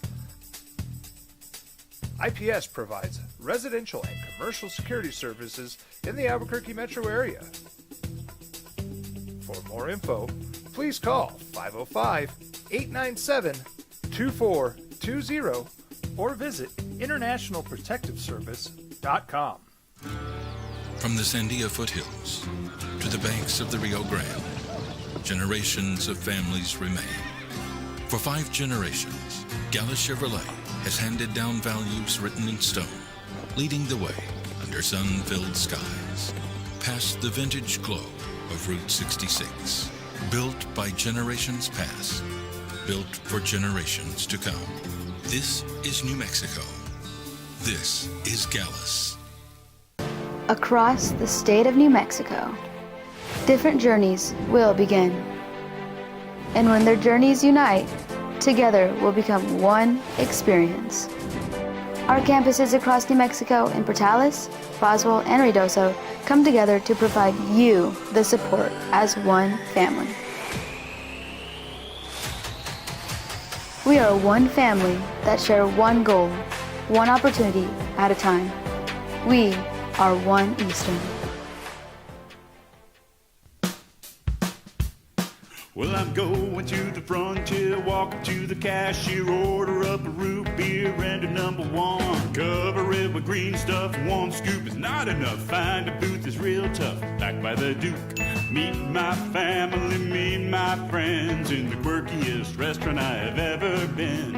All of Albuquerque's favorite spot, it's the Frontier Restaurant. The Frontier Restaurant is a proud supporter of ProView Networks. Burrito Express is proud to announce that we are the official burrito spot of ProView Networks. Since 1982, with 6 locations serving Albuquerque, Rio Rancho, and Roswell, the question is, red or green? Let's go to the burrito. Visit letsgototheburrito.com and order now.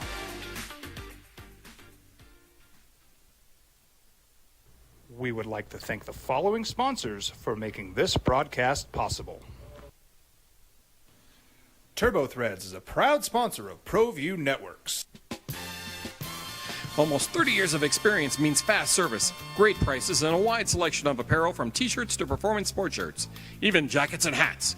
They feature low minimums and no setup charges on most orders. TurboThreads is located at 1503 Golf Course Road in Rio Rancho, or find them on Facebook, online at turbothreads.com, or call 999-1234 for TurboThreads. Eagle Greens and Turf are a family-owned and operated business with over 25 years of experience in the home improvement industry.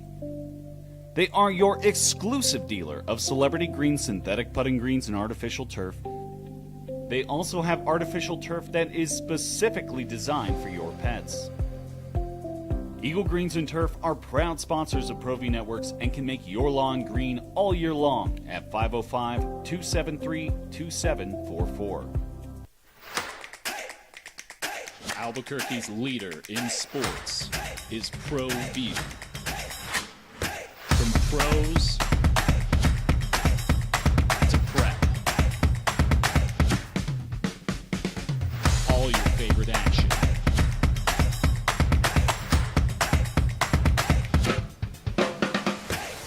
All your favorite talk shows.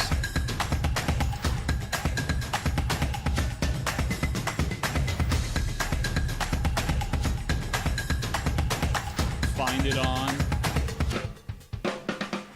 ProView Networks. Class last year. We're talking about Drake May and Bo Nix leading teams that are 9-2 right now. 1, 2, 3 was Caleb Williams, Jaden Daniels, Drake May.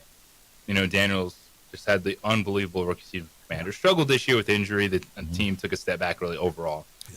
Michael Penix, third ACL tear. That's going to be tough to come back from. We just don't know. There's not a big enough sample size for Penix or even McCarthy at this point in time to know. But what a first round with 6 quarterbacks, and at least 4 of them, you know, all right, these guys are locked in as franchise quarterbacks. But all 5 of them have been, you know, pretty decent. You know, they've done some things for a young class that's really good. The guy who got me, because I thought of somebody else, what we talked about off air, is I even almost called him the name, Drake May, because I thought it was Trubisky. Yeah, you're just like, oh, there's another white quarterback from North Carolina. North Carolina kid coming out stiff from the pocket. I'm thinking, okay. But I had talked to other guys that are from that region, and they were telling me how great they thought Drake May was going to be. And I just wouldn't buy it because of Trubisky. Yeah. And so, but he's shown that he's, you know, more than that and a lot. And then, you know, as far as Washington, they should be better on defense. The head coach is defensive guy. Yeah. And that's what's killing them. And then I think losing Brian Robinson hurt them. I mean, I know we got Jacory, and I know they're running okay, but I thought Robinson was kind of a safety blanket. I don't really get why they made that move. I don't get it either. Well, he was kind of the safety blanket for Daniels. When you got a young quarterback, you got to have, you know, some veteran kind of presence back in. And then they huddle. lost Eckler too. You know, he got hurt again. Yeah. They kind of traded Eckler for Brian Robinson, but I just really liked what Brian Robinson meant to that team, but I'm still disappointed in Dan Quinn's defense, and that's what's probably hurting them more than anything. Speaking of the NFC East, a lot of people are buying into the Cowboys this weekend. Is it because they have a chance, or is it just because of all the noise around Philadelphia? But Dallas, they're at home. They're 3.5-point underdogs, but you look at the talking heads, the Colin Cowherd, listening to him yesterday, just watching some of the shows this morning, like everyone's jumping on the Cowboys plus 3.5. I think offensively they're going to be able to move the football some. I like Dak, Pickens, and Lamb. They're not in Vegas, so they're not going to get suspended for their first series, which CeeDee Lamb did say, we were out after these curfew dang at a receivers, casino. boy, I tell you. And so It's always that's something. why they didn't play the first series. They were out past curfew in Las Vegas. But guess what? They balled out because they combined for 14 catches, 210 yards, 2 touchdowns. Yeah. It was against the Raiders, though. But you got the Eagles coming in this week. And I know he'll never be the guy because he doesn't have this Super Bowl. Troy Aikman's the guy of the new era Cowboys. You know what I mean? Going back to the 90s and Roger. everything. The Staubach, I get the history of it. But no, Troy Aikman has the Super Bowls. But Dak Prescott this weekend with 160 passing yards could become the franchise's all-time leading passer. Attaboy. That's pretty impressive. Yes. And here's the thing, and everybody hates me for saying this, and I don't care. I will still stand on that hill with Jerry Jones being the greatest owner in the NFL. I don't like some of the stuff he did, social justice It's a stuff. layered but conversation. I like the fact that Jerry Jones, and he doesn't get enough credit for a lot of the things that he does well. And I think, because he's one of the more vocal owners in the NFL, people like to throw eggs at him. But what he's done, you could say whatever you want about him, whether you like him, his moves or whatever. But the fact he got Quentin Williams in there and he's got Logan Wilson in there now at linebacker, he's trying to win the game. And this is what you do. You try to win the game. I don't care what your record is. He was 3-5, whatever, and he makes a trade to try to get a good player in. Even though, most people think the season's over with. He's still trying to make a push to get to a win. And also, he played football. He wore a helmet, and he played on the line. When you play on the line, to me, when you're the offensive line, to me, you're a special kind of football player, and that's why I like him as the. And we'll see. So the noise, of course, has been A.J. Brown chirping about his role in the offense. Stories coming out this week that Jalen Hurts is going off script and playing his game as opposed to the game that the coaches wanted him to play. It's like, you're 8-2. I can understand maybe if you want to iron some things out. They're only 25th in passing, so could there be some things there? But you're 8-2. You won a championship last year. So is this on the receiver? Is it on Jalen Hurts? Like, where's the frustration coming from? Once again, we're talking about these receivers. I'm just telling you, every team has Antonio Brown, all of them. Did you see what happened yesterday? So a reporter flipped the script on A.J. Brown. And a reporter asked A.J. Brown yesterday, said, quote, "There's been speculation out there that you are not the player you once were. What would you say to the people?" What did you say? And so Brown responded with, "I guess Saquon ain't the same player either." Then shook his head and said, "I don't care about that." Oh, so he was getting pressed on, okay, so you say, the passing offense also, well, how do you feel about your game? Yeah, exactly. Those receivers now, I'm just telling you, divas. Everywhere you go, you got a receiver that's a diva. Every team has them. No one is immune from them. And so this team's winning Super Bowls, and the receivers aren't happy. They want to be traded. They want to catch balls and lose games. That's all they want to do. And so it seems like, and the running backs, they're no different. I mean, that's why I always like, even as an offensive player, I like coaching defense better because there's no ball. Because whenever there's the ball, somebody wants it. If they're not getting it, it's not because they're not good enough. It's because the person who's supposed to give them the ball is not good.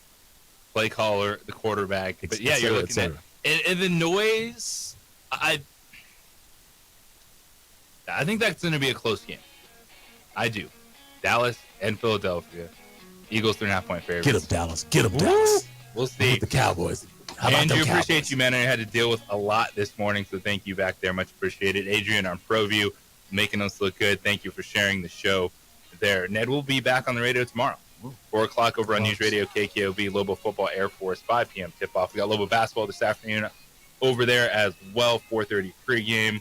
Lobo Women's Basketball back with you on Sunday. Texas Tech, show up and show out.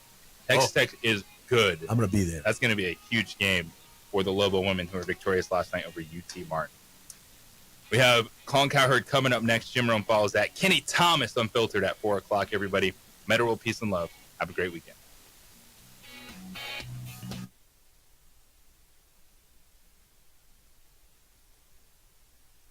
High school sports are back. You can watch every ProView Network broadcast online on the NFHS Network. Every moment from every game from every sport, including all NMAA state championship games. Get your monthly pass now. Just go to ProViewNetworks.com, click on the NFHS logo, and sign up today. Watch New Mexico's best. We would like to thank the following sponsors for making this broadcast possible. Across the state of New Mexico, different journeys will begin. And when their journeys unite, together will become one experience. Our campuses across New Mexico in Portales, Roswell, and Ruidoso come together to provide you the support as one family. We are one family that share one goal, one opportunity at a time.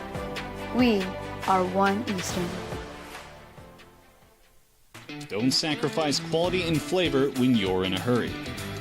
Golden Pride offers ribs, fried chicken, red and green chili breakfast burritos, and Frontier sweet rolls. 4 great locations, or visit us online at goldenprideabq.com.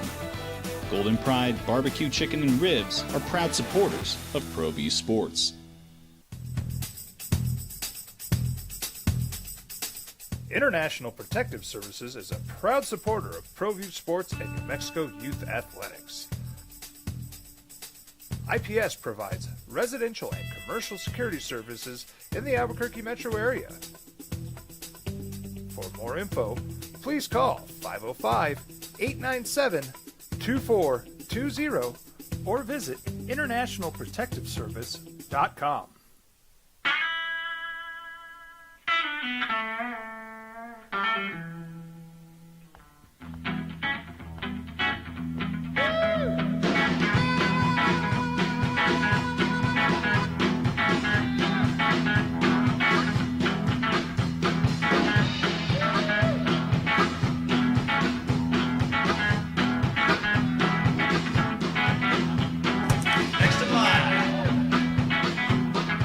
Rudy's is a proud supporter of ProView Networks. Albuquerque's leader in sports is ProView. From pros to prep, all your favorite action.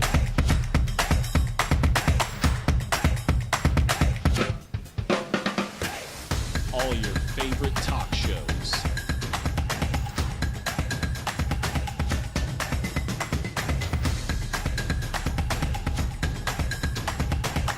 Find it on ProView Networks.